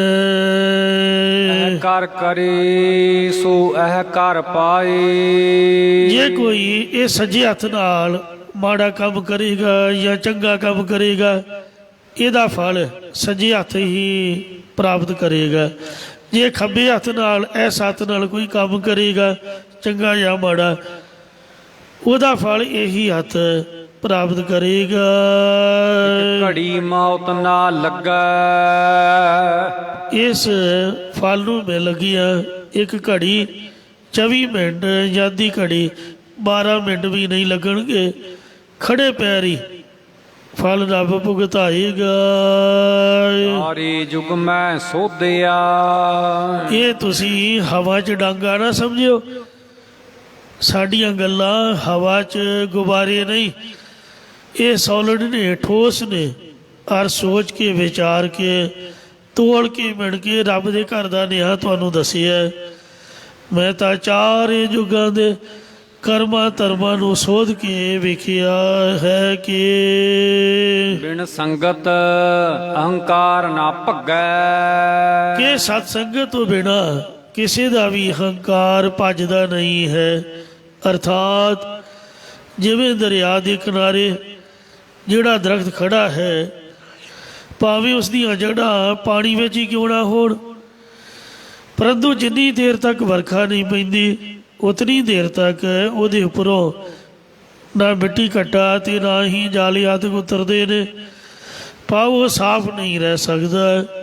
ਜਦੋਂ ਵਰਖਾ ਪੈ ਜਾਂਦੀ ਹੈ ਤਾਂ ਉਸ ਸਮੇਂ ਉਸ ਦਰਖਤ ਦੇ ਜਾਲੇ ਵੀ ਲੈ ਜਾਂਦੇ ਨੇ ਅਤੇ ਗਰਦ ਮਿੱਟੀ ਘੱਟਾ ਵੀ ਸਾਫ਼ ਹੋ ਜਾਂਦਾ। ਇਸੇ ਪ੍ਰਕਾਰ ਜੋ ਪੁਰਖ ਤਾਪਰੂ ਪਾਣੀ ਦੇ ਕਿਨਾਰੇ ਖਲੋਤਾ ਹੋਵੇ, ਭਾਵੇਂ ਉਹਨੂੰ ਪਾਣੀ ਪੈਣ ਰੂਪ ਹੋਰ ਉਪਦੇਸ਼ ਦੀ ਲੋੜ ਨਾ ਹੋਵੇ, ਪਰ ਉਸ ਨੂੰ ਸੰਗਤ ਨੂੰ ਬਦਲ ਦੀ ਅਤਿਅੰਤ ਜ਼ਰੂਰਤ ਹੈ। ਇਹ ਸੰਗਤ ਰੂਪੀ ਬਦਲ ਪਰਮੇਸ਼ਰ ਦੇ ਗੁਣਾਂ ਨੂੰ ਵਰਖਾ ਕਰਕੇ ਹਉਮੈ ਦੀ ਗਰਦ ਨੂੰ ਝਾੜ ਕੇ ਹਿਰਦਾ ਨਿਰਮਲ ਕਰ ਦਿੰਦੀ ਹੈ ਅਤੇ ਚੇਲੇ ਚਾਟੜਿਆਂ ਦਾ ਮੋਹ ਰੂਪ ਜਾਲਾ ਵੀ ਲਾ ਦਿੰਦੀ ਹੈ। ਹਉਮੈ ਮੂਲ ਨਾ ਛੁਟਾਈ। ਸਤਿਗੁਰੂ ਜੀ ਫੁਰਮਾਨ ਕਰਦੇ ਨੇ, ਬਿਨ ਸਾਧੂ ਸਤ ਸੰਗੈ। ਸ੍ਰੇਸ਼ਟ ਮਹਾਤਮਾ ਜਨਾਂ ਦੇ ਸਤਸੰਗ ਤੋਂ ਬਿਨਾਂ ਦੇਹ ਦੀ ਪਦਾਰਥ ਆਦਿਕ ਦੀ ਹੰਗਤਾ ਮਮਤਾ ਉੱਕਾ ਹੀ ਨਹੀਂ ਛੁੱਟਦੀ। ਚਰਥਾਹ ਨਾ ਪਾਵਈ। ਉਤਨਾ ਚਿਰ ਤੱਕ ਜੀਵ ਪਰਮੇਸ਼ਰ ਦੇ ਸਰੂਪ ਗੁਣਾਂ ਦੀ ਡੂੰਘਾਈ ਨਹੀਂ ਪਾ ਸਕਦਾ। ਜਿਚਰ ਸਾਹਿਬ ਸਿਉ ਮਨ ਭੰਗੈ। ਜਿਤਨਾ ਚਿਰ ਤੱਕ ਪਰਮੇਸ਼ਰ ਦੇ ਨਾਲੋਂ ਮਨ ਟੁੱਟਿਆ ਬੇਮੁਖ ਹੋਇਆ ਰਹਿੰਦਾ ਹੈ। ਜਿਨ ਜਨ ਗੁਰਮੁਖ ਸੇਵਿਆ। ਜਿਸ ਮਨੁੱਖ ਨੇ ਮੁਖੀ ਗੁਰਾਂ ਦੁਆਰਾ ਜਾਂ ਗੁਰਮੁਖ ਬਣ ਕੇ ਪਰਮੇਸ਼ਰ ਨੂੰ ਸੇਵਨਾ ਕੀਤਾ ਹੈ, ਇਸ ਘਰ ਦੀ ਬਾਣ ਅਭੱਗੈ। ਤਿਸ ਦੇ ਹਿਰਦੇ ਰੂਪ ਘਰ ਵਿੱਚ ਨਾਸ ਤੋਂ ਰਹਿਤ ਪਰਮੇਸ਼ਰ ਦਾ ਆਸਰਾ ਮਿਲਿਆ ਹੈ। ਹਰ ਕਿਰਪਾ ਤੇ ਸੁਖ ਪਾਇਆ। ਹਰੀ ਪਰਮੇਸ਼ਰ ਦੀ ਕਿਰਪਾ ਮਿਹਰ ਤੋਂ ਉਹਨਾਂ ਨੇ ਆਤਮਿਕ ਸੁਖ ਨੂੰ ਪਾਉਣਾ ਕੀਤਾ ਹੈ। ਗੁਰ ਸਤਿਗੁਰ ਚਰਣੀ ਲੱਗਾ। ਜੋ ਗੁਰ ਵੱਡੇ ਪੂਜਨੀਕ ਸਤਿਗੁਰਾਂ ਦੇ ਚਰਨੀ ਲੱਗੇ ਹਨ। ਦੱਖਣੇ ਮਹੱਲਾ ਪੰਜਵਾ।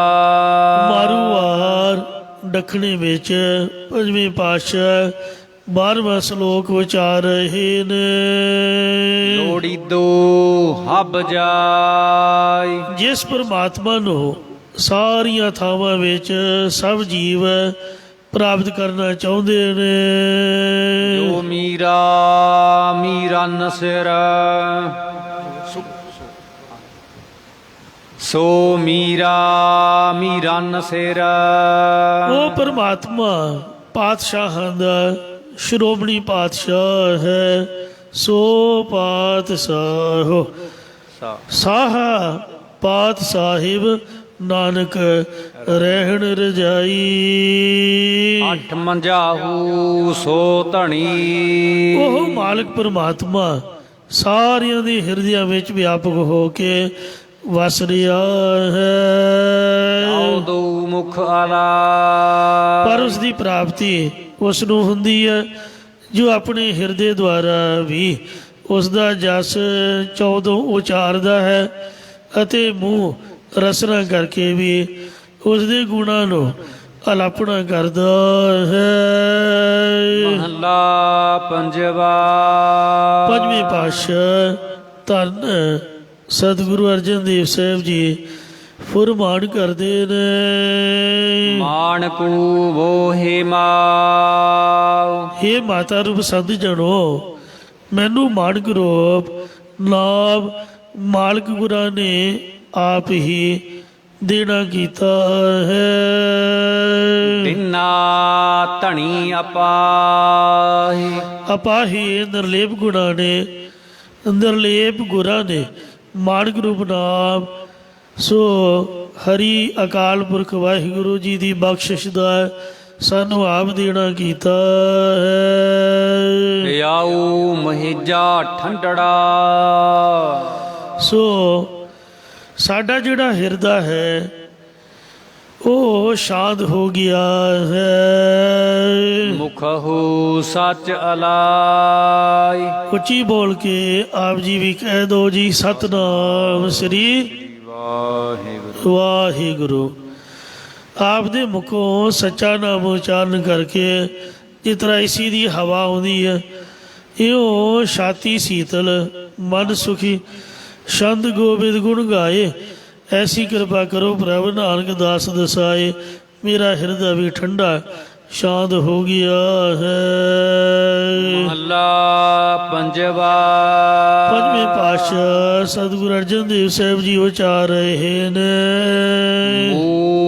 ਥਿਆਉ ਸੇਜ। ਪਤੀ ਪਰਮੇਸ਼ਰ ਦੇ ਵਾਸਤੇ ਮੈਂ ਆਪ ਦੀ ਸੇਜਾ ਹੋਣਾ ਕਰਾਂ, ਆਪ ਹੀ ਸੇਜਾ ਹੋਣਾ ਕਰਾਂ। ਨੈਣਾ ਪਿਰੀ ਵਿਛਾਵਣਾ। ਅਤੇ ਪਿਆਰੇ ਪਤੀ ਲਈ ਨੇਤਰਾਂ ਦਾ ਵਿਛਾਉਣਾ ਕਰਾਂ। ਇਹ ਦੇਖੈ ਇੱਕ ਵਾਰ।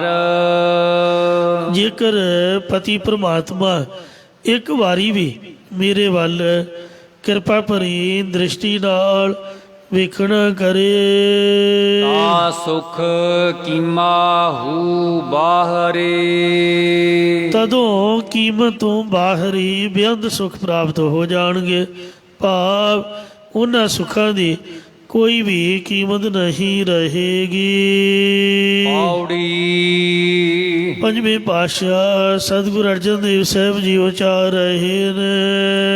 ਮਨ ਲੋਚੈ ਹਰ ਮਿਲਣ ਕਾ। ਹੇ ਹਰੀ ਤੇਰੇ ਤਾਈ ਮਿਲਣ ਵਾਸਤੇ ਮੇਰਾ ਮਨ, ਮੇਰਾ ਹਿਰਦਾ ਬਹੁਤ ਚਾਹੁੰਦਾ ਹੈ। ਕਿਉ ਦਰਸ਼ਨ ਪਾਈਆ, ਪਰ ਮੇਰਾ ਕੰਮ ਕੋਈ ਚੰਗਾ ਨਹੀਂ, ਮੈਂ ਨਿਕੰਮਾ ਬੰਦਾ ਉਗਣਾ ਵਾਲਾ, ਮੈਂ ਕਿੰਝ ਤੇਰਾ ਦਰਸ਼ਨ ਦੀਦਾਰ ਪਾਉਣਾ ਕਰਾਂ। ਮੈਂ ਲੱਖ ਵਿਤੜੇ ਸਾਹਿਬਾ, ਮੈਂ ਲੱਖ ਵਿੜਤੇ ਸਾਹਿਬਾ। ਹੇ ਮੇਰੇ ਮਾਲਕਾ, ਮੈਂ ਸਮਝਦਾ ਕਿ ਮੈਂ ਲੱਖਾਂ ਹੀ ਰੁਪਈਏ ਵਟ ਲਏ ਨੇ। ਜੀ ਬਿੰਦ ਬੋਲਾਈਆ, ਕਦੋਂ?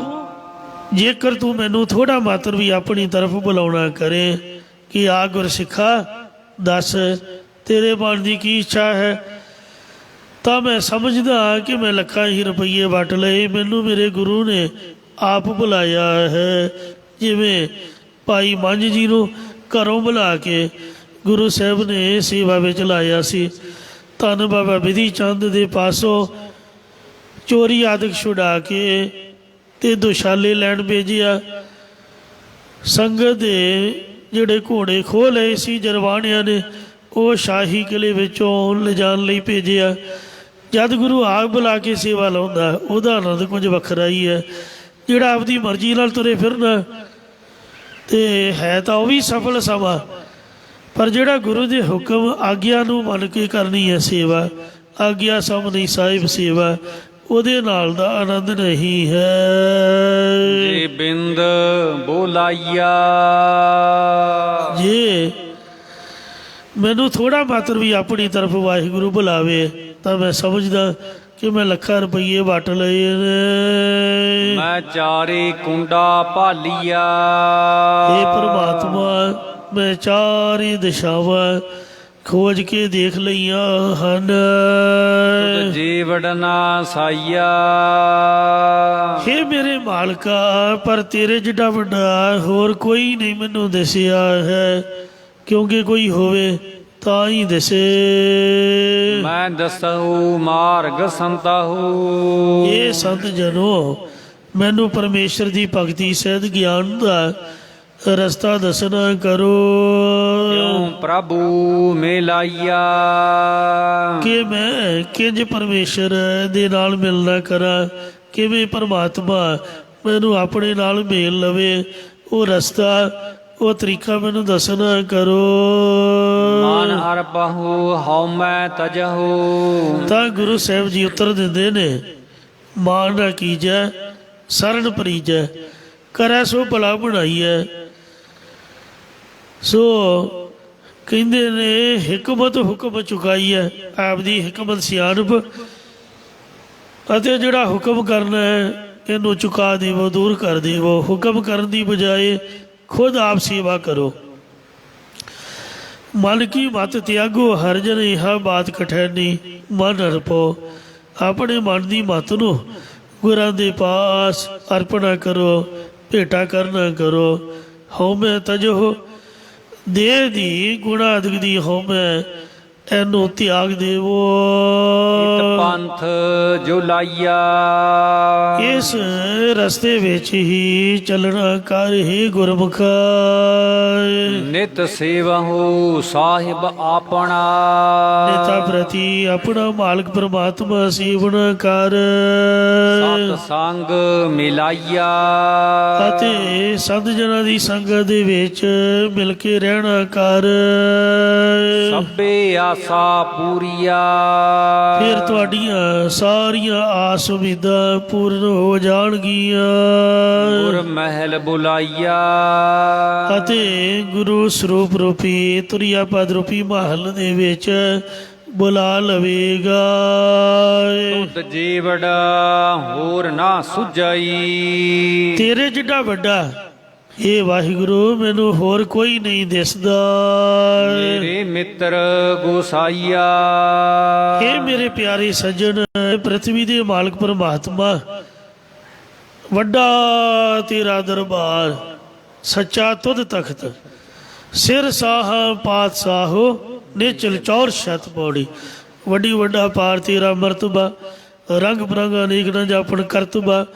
ਜੀਆਂ ਅੰਦਰ ਜੀਓ ਸਭ ਕੇ ਜਾਣ ਲਾ, ਸਭ ਕੁਛ ਤੇਰਾ ਵਸ ਤੇਰਾ ਕਰ ਭਲਾ, ਤੇ ਤੇਰਾ ਘਰ ਆਨੰਦ ਵਧਾਈ ਤੁਧ ਘਰ। ਘਰ ਦੇ ਵਿੱਚ ਤਾਂ ਰੋਣਾ ਧੋਣਾ ਹੀ ਲੱਗਾ ਰਹਿੰਦਾ, ਨਿੰਦਿਆ ਚੁਗਲੀ। ਇੱਥੇ ਸਭ ਤੋਂ ਵੱਡੀ ਇਹੀ ਵਿਸ਼ੇਸ਼ਤਾ ਵੀ ਇੱਥੇ ਵਧਾਈਆਂ, ਖੁਸ਼ੀਆਂ, ਖੇੜੇ, ਆਨੰਦ ਹੀ ਆਨੰਦ। ਜਿਹੜਾ ਵੀ ਕੋਈ ਤੁਹਾਨੂੰ ਮਿਲੇਗਾ ਮੁਸਕਰਾ ਕੇ ਮਿਲੇਗਾ।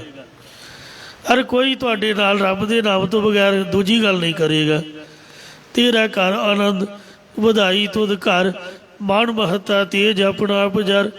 ਸਰਬ ਕਲਾ ਭਰਪੂਰ ਦਿਸੈ ਜਦ ਕਤਾ, ਨਾਨਕ ਦਾਸਨ ਦਾਸ ਤੁਧ ਆਗੇ ਬਿਨਵਤਾ। ਗੁਰਦੁਆਰਾ ਗੁਰਦਰਸ਼ਨ ਪ੍ਰਕਾਸ਼ ਮਹਿਤਾ ਚੌਂਕ, ਮਹਾਂਪੁਰਖ ਬਾਬਾ ਠਾਕੁਰ ਸਿੰਘ ਸਾਹਿਬ ਜੀ ਦੀ ਸੰਗਤ ਵਿੱਚ ਐਸੇ ਆਨੰਦ ਤੇ ਐਸੀਆਂ ਖੁਸ਼ੀਆਂ, ਐਸੇ ਖੇੜੇ ਅਨੇਕਾਂ ਹੀ ਸਿੰਘਾਂ ਨੇ ਮਾਨਣਾ ਕੀਤੇ, ਪ੍ਰਾਪਤ ਕੀਤੀ, ਅੱਜ ਤੱਕ ਯਾਦ ਕਰਦੇ ਨੇ। ਜਦ ਆਪਦੇ ਮੋਢਿਆਂ 'ਤੇ ਪਏ ਤਦ ਪਤਾ ਚੱਲਦਾ ਹੈ। ਤੋ ਇਸ ਵਾਸਤੇ ਜਿਹੜਾ ਗੁਰੂ ਘਰ ਹੈ ਇਹ ਸਭ ਗੁਰੂ ਨਾਨਕ ਸਾਹਿਬ ਦੇ ਮੋਢਿਆਂ 'ਤੇ ਹੈ। ਸਾਰੀ ਜ਼ਿੰਮੇਵਾਰੀ ਮਹਾਂਪੁਰਖਾਂ ਦੀ, ਸ਼ਹੀਦਾਂ ਸਿੰਘਾਂ ਦੀ ਅਤੇ ਗੁਰੂ ਸਾਹਿਬ ਦੀ ਹੈ। ਆਪਾਂ ਤਾਂ ਖੁਸ਼ੀਆਂ ਖੇੜੇ ਆਨੰਦ ਮੰਗਲ ਕਰਕੇ ਘਰ ਨੂੰ ਤੁਰ ਜਾਂਦੇ ਆ। ਇਸ ਵਾਸਤੇ ਜ਼ਿੰਮੇਵਾਰੀ ਕੋਈ ਨਹੀਂ, ਤਾਈਓ ਤਾਂ ਖੁਸ਼ੀਆਂ ਨੇ। ਲੱਖ ਖੁਸ਼ੀਆਂ ਪਾਤਸ਼ਾਹੀ ਆ ਜੇ ਸਤਿਗੁਰ ਨਜ਼ਰ ਕਰੇ। ਤੇਰੇ ਜਿੱਡਾ ਵੱਡਾ ਹੋਰ ਕੋਈ ਨਹੀਂ ਦਿਖਦਾ ਜਿਹੜਾ ਮੁਕਤੀ ਦੇ ਸਕੇ, ਜਿਹੜਾ ਬ੍ਰਹਮ ਗਿਆਨ ਦੇ ਸਕੇ, ਜਿਹੜਾ ਆਨੰਦ ਦੇ ਸਕੇ। ਬਾਕੀ ਦੁਨੀਆ ਦੇ ਪਦਾਰਥ ਆਪਾਂ ਲੱਭ ਸਕਦੇ ਹਾਂ, ਪਰ ਮੁਕਤੀ ਤੇ ਆਨੰਦ ਇਸ ਘਰ ਦੇ ਵਿੱਚ ਹੀ ਹੈ।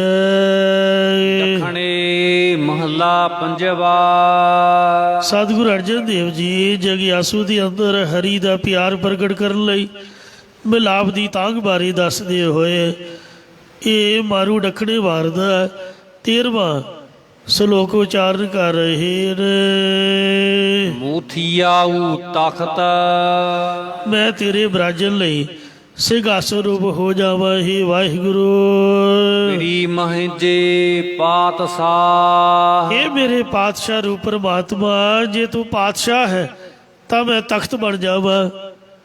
ਪਿਛਲੇ ਸ਼ਬਦ 'ਚ ਆਖਿਆ ਵੀ ਜੇ ਤੂੰ ਪਤੀ ਆ ਤਾਂ ਮੈਂ ਸੀਜਾ ਬਣ ਜਾਵਾਂ, ਤੈਨੂੰ ਆਪਣੇ 'ਤੇ ਹੀ ਲਟਾ ਲਵਾਂ।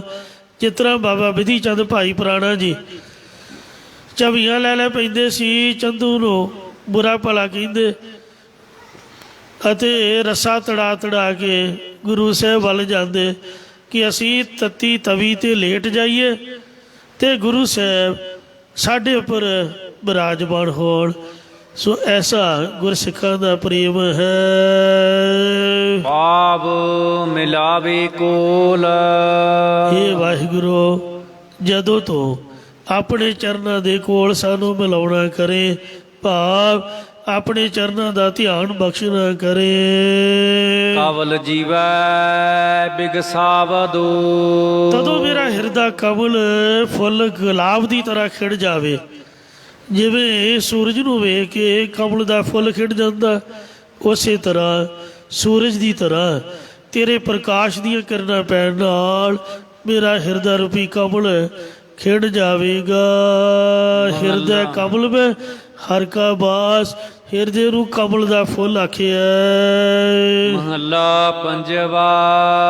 ਪੰਜਵੇਂ ਪਾਤਸ਼ਾਹ ਸਤਿਗੁਰੂ ਅਰਜਨ ਦੇਵ ਸਾਹਿਬ ਜੀ ਕਿਰਪਾ ਕਰ ਰਹੇ ਨੇ। ਤੇਰੀਆ ਸੰਦੜੀ ਭੁੱਖ, ਪਿਆਰੇ ਪਰਮੇਸ਼ਰ ਦੀ ਭੁੱਖ ਦਾ ਮੂਹ ਲਾਵਣ ਥੀ ਵਿਥਰਾ। ਮੈਂ ਸਲੂਣਾ ਭੋਜਨ ਹੋ ਕੇ ਰਹਿਣਾ ਕਰਾਂ, ਜਾਂ ਜਿਨ੍ਹਾਂ ਸੰਤ ਜਨਾਂ ਨੂੰ ਪਿਆਰੇ ਪ੍ਰਭੂ ਦੀ ਭੁੱਖ ਲੱਗੀ ਹੈ ਮੈਂ ਉਹਨਾਂ ਦੇ ਲਵੇ ਸੰਗ ਹੋ ਕੇ ਅਸਥਿਤ ਰਹਾਂ। ਜਾਣ ਮਿਠਾਈ ਇਖ, ਇਹ ਜਾਣਨਾ ਕਰੋ ਕਿ ਜਿਵੇਂ ਗੰਨੇ ਨੂੰ ਪੀੜੀਏ, ਇੱਕ ਨਾਮ ਹੈ ਗੰਨੇ ਦਾ, ਤਾਂ ਉਸ ਵਿੱਚੋਂ ਮਿਠਾਈ, ਮਿੱਠਾ ਰਸ ਨਿਕਲਦਾ ਹੈ ਅਤੇ ਦੇਈ ਪੀੜੇ ਨਾ ਹੁਟੈ। ਜੇਕਰ ਦੂਜੀ ਵਾਰ ਵੀ ਪੀੜੀਏ ਤਾਂ ਵੀ ਉਹ ਗੰਨਾ ਰਸ ਦੇਣ ਤੋਂ ਹਟਦਾ ਨਹੀਂ ਹੈ। ਪਾਉ ਗੁੱਸੇ ਨਹੀਂ ਹੁੰਦਾ ਕਿ ਮੈਨੂੰ ਦੁੱਖ ਦੇ ਰਿਹਾ, ਮੈਨੂੰ ਮਿੱਠਾ ਰਸ ਕਿਉਂ ਦਿਆਂ, ਫਿਰ ਵੀ ਉਹ ਰਸ ਹੀ ਦੇ ਦਿੰਦਾ ਹੈ। ਇਸੇ ਪ੍ਰਕਾਰ ਸੰਤ ਭਗਤ ਗੰਨਿਆਂ ਦੀ ਤਰ੍ਹਾਂ ਨੇ। ਜੇਕਰ ਕੋਈ ਉਹਨਾਂ ਕੋਲੋਂ ਇੱਕ ਵਾਰ ਉਪਦੇਸ਼ ਪੁੱਛਣ ਤਾਂ ਉਹਨੂੰ ਗੰਨੇ ਦੇ ਮਿੱਠੇ ਰਸ ਦੇਣ ਦੀ ਤਰ੍ਹਾਂ ਉਪਦੇਸ਼ ਦੇ ਕੇ ਨਿਹਾਲ ਕਰ ਦਿੰਦੇ ਨੇ। ਅਤੇ ਜੇਕਰ ਕੋਈ ਦੂਜੀ ਵਾਰ ਆ ਕੇ ਫਿਰ ਪੁੱਛਣਾ ਕਰੇ ਕਿ ਮੈਨੂੰ ਸਮਝ ਨਹੀਂ ਆਈ, ਤਾਂ ਵੀ ਉਹ ਸੰਤ ਭਗਤ ਉਪਦੇਸ਼ ਦੇਣ ਤੋਂ ਹਟਦੇ ਨਹੀਂ, ਫਿਰ ਵੀ ਪਿਆਰ ਭਰੇ ਬਚਨ ਦੱਸਦੇ ਰਹਿੰਦੇ ਨੇ। ਇਸੇ ਪ੍ਰਕਾਰ ਜਾਣ ਮਿਠਾਈ ਏਖ, ਜਾਣਨਾ ਕਰੋ ਕਿ ਗੰਢੀਆਂ ਦੇ ਵਿੱਚੋਂ ਹੀ ਰਸ ਨਿਕਲਦਾ ਹੈ। ਬੇਈ ਪੀੜੇ ਨਾ ਹੁਟੈ, ਦੂਸਰੇ ਸਰਕੜੇ ਆਦਿਕ ਨੂੰ ਪੀੜਨ ਨਾਲ ਰਸ ਨਹੀਂ ਨਿਕਲਦਾ, ਕੇਵਲ ਹੁਟੈ ਥਕਾਵਟ ਹੀ ਹੁੰਦੀ ਹੈ। ਇਸੇ ਪ੍ਰਕਾਰ ਸੰਤ ਜਨ ਗੰਢੀਆਂ ਦੀ ਤਰ੍ਹਾਂ ਨੇ ਅਤੇ ਉਹਨਾਂ ਵਿੱਚ ਪਰਮੇਸ਼ਰ ਦੀ ਭਗਤੀ ਦਾ, ਪ੍ਰੇਮ ਦਾ ਮਿੱਠਾ ਰਸ ਨਿਕਲਦਾ ਹੈ।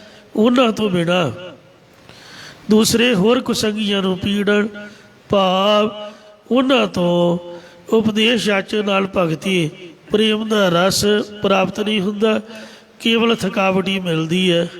ਮਹਾਂਪੁਰਖ ਸੰਤ ਬਾਬਾ ਬਰਜਿੰਦਰ ਸਿੰਘ ਜੀ, ਉਦਾਸੀ ਸੰਪਰਦਾ, ਬਾਬਾ ਸ੍ਰੀ ਚੰਦ ਜੀ ਮਹਾਰਾਜ, ਤਿੰਨਾਂ ਦੇ ਗੁਰੂ ਘਰ ਦੇ ਮੁੱਖ ਸੇਵਾਦਾਰ, ਜੋ ਕਿ ਗੁਰੂ ਘਰ ਵਿਖੇ ਸੰਗਤਾਂ ਸਮੇਤ ਪਹੁੰਚੇ ਨੇ ਅਤੇ 15 ਤਾਰੀਖ ਨੂੰ ਸੋ ਸੰਗਤ ਨੂੰ ਬੇਨਤੀ ਕਰ ਰਹੇ ਨੇ ਕਿ ਬਾਬਾ ਸ੍ਰੀ ਚੰਦ ਜੀ ਦਾ ਜਨਮ ਦਿਹਾੜਾ ਅਤੇ ਹਰ ਸਾਲ ਦੀ ਤਰ੍ਹਾਂ ਸ੍ਰੀ ਗੁਰੂ ਗ੍ਰੰਥ ਸਾਹਿਬ ਮਹਾਰਾਜ ਦਾ ਪਹਿਲਾ ਪ੍ਰਕਾਸ਼ ਦਿਹਾੜਾ ਬੜੀ ਧੂਮਧਾਮ ਨਾਲ ਸਮਾਗਮ ਜੋ 23ਵਾਂ ਹੈ ਉਹ ਮਨਾਇਆ ਜਾ ਰਿਹਾ। ਅਤੁੱਟ ਗੁਰੂ ਕੇ ਭੰਡਾਰੇ ਵਰਤਣਗੇ ਸਮੂਹ ਸੰਗਤਾਂ।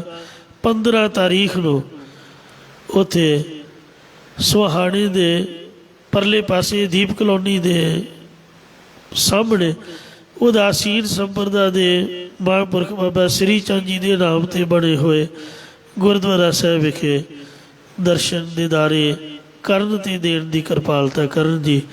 ਪਿਆਰ ਨਾਲ ਸੁਣੋ।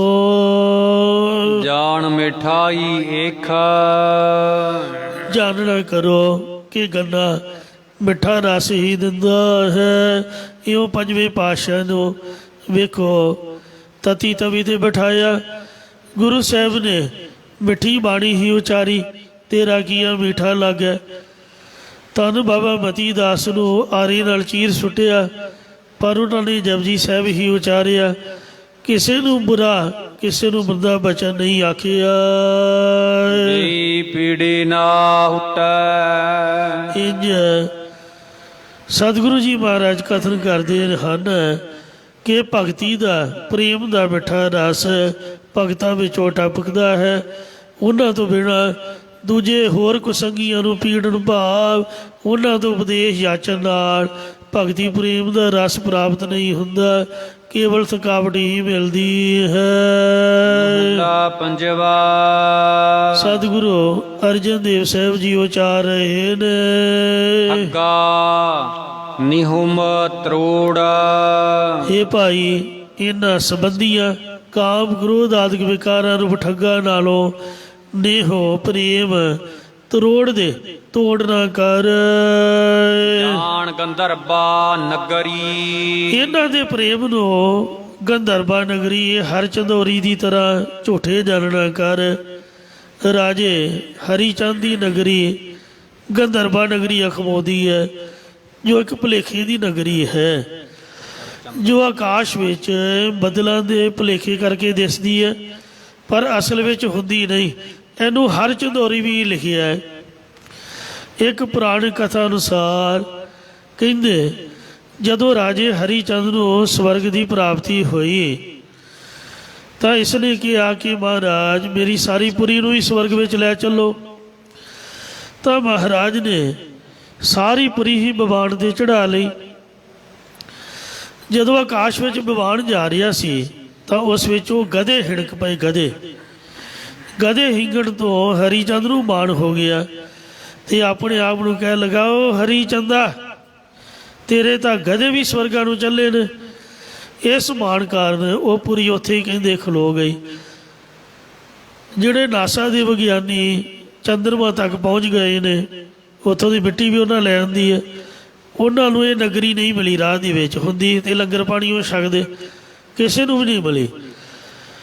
ਬਸ ਮੰਨਿਆ ਜਾਂਦਾ ਹੈ ਕਿ ਪੁਰੀ ਹੁਣ ਦਾ ਹੀ ਉੱਥੇ ਵੱਸਦੀ ਹੈ।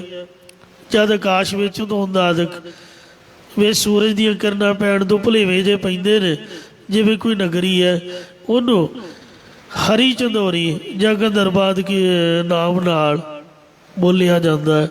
ਪਰ ਉਸ ਕਲਪਤਪੁਰੀ ਤੋਂ ਅੱਜ ਤੱਕ ਨਾ ਤਾਂ ਕਿਸੇ ਸੌਦਾ ਖਰੀਦਿਆ, ਨਾ ਕੋਈ ਉੱਥੇ ਰਾਤ ਰਿਹਾ। ਇਹ ਕਹਿਣ ਮਾਤਰੀ ਹੈ, ਇਉਂ ਇਸ ਸੰਬੰਧੀ ਕਾਮ ਕ੍ਰੋਧ ਆਦਿਕ ਵਿਕਾਰਾਂ ਦਾ ਪ੍ਰੇਮ ਗੰਧਰਬਾ ਨਗਰੀ ਵਾਂਗ ਮਿਥਿਆਈ ਹੈ। ਅਰਥਾਤ ਵਾਸਤਵ ਦੇ ਵਿੱਚ ਹਰ ਚੰਦੋਰੀ ਕੋਈ ਵਸਤੂ ਨਹੀਂ ਹੈ, ਕੇਵਲ ਮਿਰਗ ਤ੍ਰਿਸ਼ਨਾ ਦੇ ਪਾਣੀ ਦੀ ਤਰ੍ਹਾਂ ਧੁੰਦ ਵਿੱਚ ਖਿਆਲੀ ਰਚਨਾ ਹੈ। ਸਰਦੀ ਦੀ ਰੁੱਤ ਵਿੱਚ ਸੂਰਜ ਦੀਆਂ ਕਿਰਨਾਂ ਤੇਜ਼ ਹੋਣ ਤੋਂ ਪਹਿਲਾਂ ਰੇਗਿਸਤਾਨ ਜਾਂ ਸਮੁੰਦਰ ਦੇ ਕਿਨਾਰੇ ਗਾੜੀ ਧੁੰਦ ਹੋਣ ਕਾਰਨ ਆਕਾਸ਼ ਵਿੱਚ ਕਦੇ 7 ਵਸਤੂਆਂ ਦਾ ਅਕਸ਼ ਅਤੇ ਕਦੇ ਖਿਆਲ ਵਿੱਚ ਵਸੇ ਹੋਏ ਪਦਾਰਥ 7 ਸਮਾਨ ਭਾਸਣ ਲੱਗ ਜਾਂਦੇ ਨੇ। ਹਰਿਆਣੇ ਦੇ ਹਿਸਾਰ ਜ਼ਿਲ੍ਹੇ ਜਾਂ ਰੇਤਲੇ ਇਲਾਕਿਆਂ ਅਤੇ ਅਰਬ ਦੇ ਸਮੁੰਦਰੀ ਰੇਤਲੇ ਮੈਦਾਨਾਂ ਵਿੱਚ ਹਰ ਚੰਦੋਰੀ ਦਾ ਨਜ਼ਾਰਾ ਅਜੀਬ ਪਾਸਿਆ ਕਰਦਾ ਹੈ। ਜਿਸ ਆਦਮੀ ਨੂੰ ਨਜ਼ਾਰਾ ਪਹਿਲਾਂ ਨਹੀਂ ਵੇਖਿਆ, ਉਹ ਬਿਨਾਂ ਸੰਸੇ ਸੁੰਦਰ ਮਕਾਨ, ਕਿਲੇ ਅਤੇ ਬਾਗ ਸਮਝ ਕੇ ਉਹਨਾਂ ਦੀ ਸੈਰ ਲਈ ਲਲਚਾਉਂਦਾ ਹੈ। ਪਰ ਜਿਉਂ-ਜਿਉਂ ਸੂਰਜ ਦੀਆਂ ਕਿਰਨਾਂ ਤੇਜ਼ ਹੁੰਦੀਆਂ ਜਾਂਦੀਆਂ, ਤਿਉਂ-ਤਿਉਂ ਧੁੰਦ ਪਤਲੀ ਪੈਣ ਲੱਗਦੀ ਹੈ ਅਤੇ ਦੇਖਦੇ ਦੇਖਦੇ ਸਾਰੀ ਰਚਨਾ ਨੇਤਰਾਂ ਤੋਂ ਪਰੇ ਹੋ ਜਾਂਦੀ ਹੈ। ਸੁਖ ਘਟਾਊ ਡੂਏ। ਇਹਨਾਂ ਵਿਕਾਰਾਂ ਸੰਬੰਧੀਆਂ ਦਾ 2 ਘੜੀਆਂ ਕੋਈ ਸੁੱਖ ਹੈ। ਇਹ ਵਿਕਾਰ ਦੋਹਾਂ ਲੋਕਾਂ ਦੇ ਸੁੱਖ ਨੂੰ ਘਟਾਉਣ ਵਾਲੇ ਹਨ। ਇਸ ਪੰਧਾ ਨੂੰ ਘਰ ਘਣੇ। ਇਹਨਾਂ ਦਾ ਸੰਬੰਧ ਕਰਕੇ ਰਾਹੀ ਭਾਵ ਜੀਵ ਨੂੰ ਬੇਅੰਤ ਜੂਨਾ ਰੂਪਕਾਰਾਂ ਵਿੱਚ ਭਟਕਣਾ ਪੈਂਦਾ ਹੈ। ਪਰ ਬਹੁਤ ਦੇਹਾਂ ਧਾਰਨੀਆਂ ਪੈਂਦੀਆਂ ਨੇ। ਪੌੜੀ। 5ਵੇਂ ਪਾਤਸ਼ਾਹ ਜੀ ਉਚਾਰ ਰਹੇ ਨੇ, ਆਕਲ ਕਲਾ ਨਹਿ ਪਾਈਐ। ਕਲਪਨਾ ਤੋਂ ਰਹਿਤ ਸਾਰੀਆਂ ਸ਼ਕਤੀਆਂ ਦੇ ਮਾਲਕ ਪ੍ਰਮਾਤਮਾ ਨੂੰ ਕਿਸੇ ਪਖੰਡ ਭੇਖ ਨਾਲ ਜਾਂ ਗੁਰਾਂ ਤੋਂ ਬਿਨਾਂ ਨਹੀਂ ਪਾਈਦਾ, ਪ੍ਰਭ ਅਲਖ ਅਲੇਖੰ। ਕਿਉਂਕਿ ਉਹ ਪ੍ਰਮਾਤਮਾ ਅਸ਼ੁੱਧ ਬਣ ਕਰਕੇ ਲਖਣ ਤੋਂ ਰਹਿਤ ਅਤੇ ਲੇਖੇ ਤੋਂ ਰਹਿਤ ਹੈ। ਹੜ ਦਰਸ਼ਨ ਭ੍ਰਮ ਦੀ ਫਿਰਹਿ। 6 ਭੇਖ ਜੋਗੀ, ਜੰਗਮ ਸਰੇਵੜੇ, ਸੰਨਿਆਸੀ ਤੇ ਦਰਵੇਸ਼, 6ਵਾਂ ਜਾਮਾ ਵਿਪਰਦਾ, ਜਾਮੇ ਮੀਨਾ ਵੇਖ।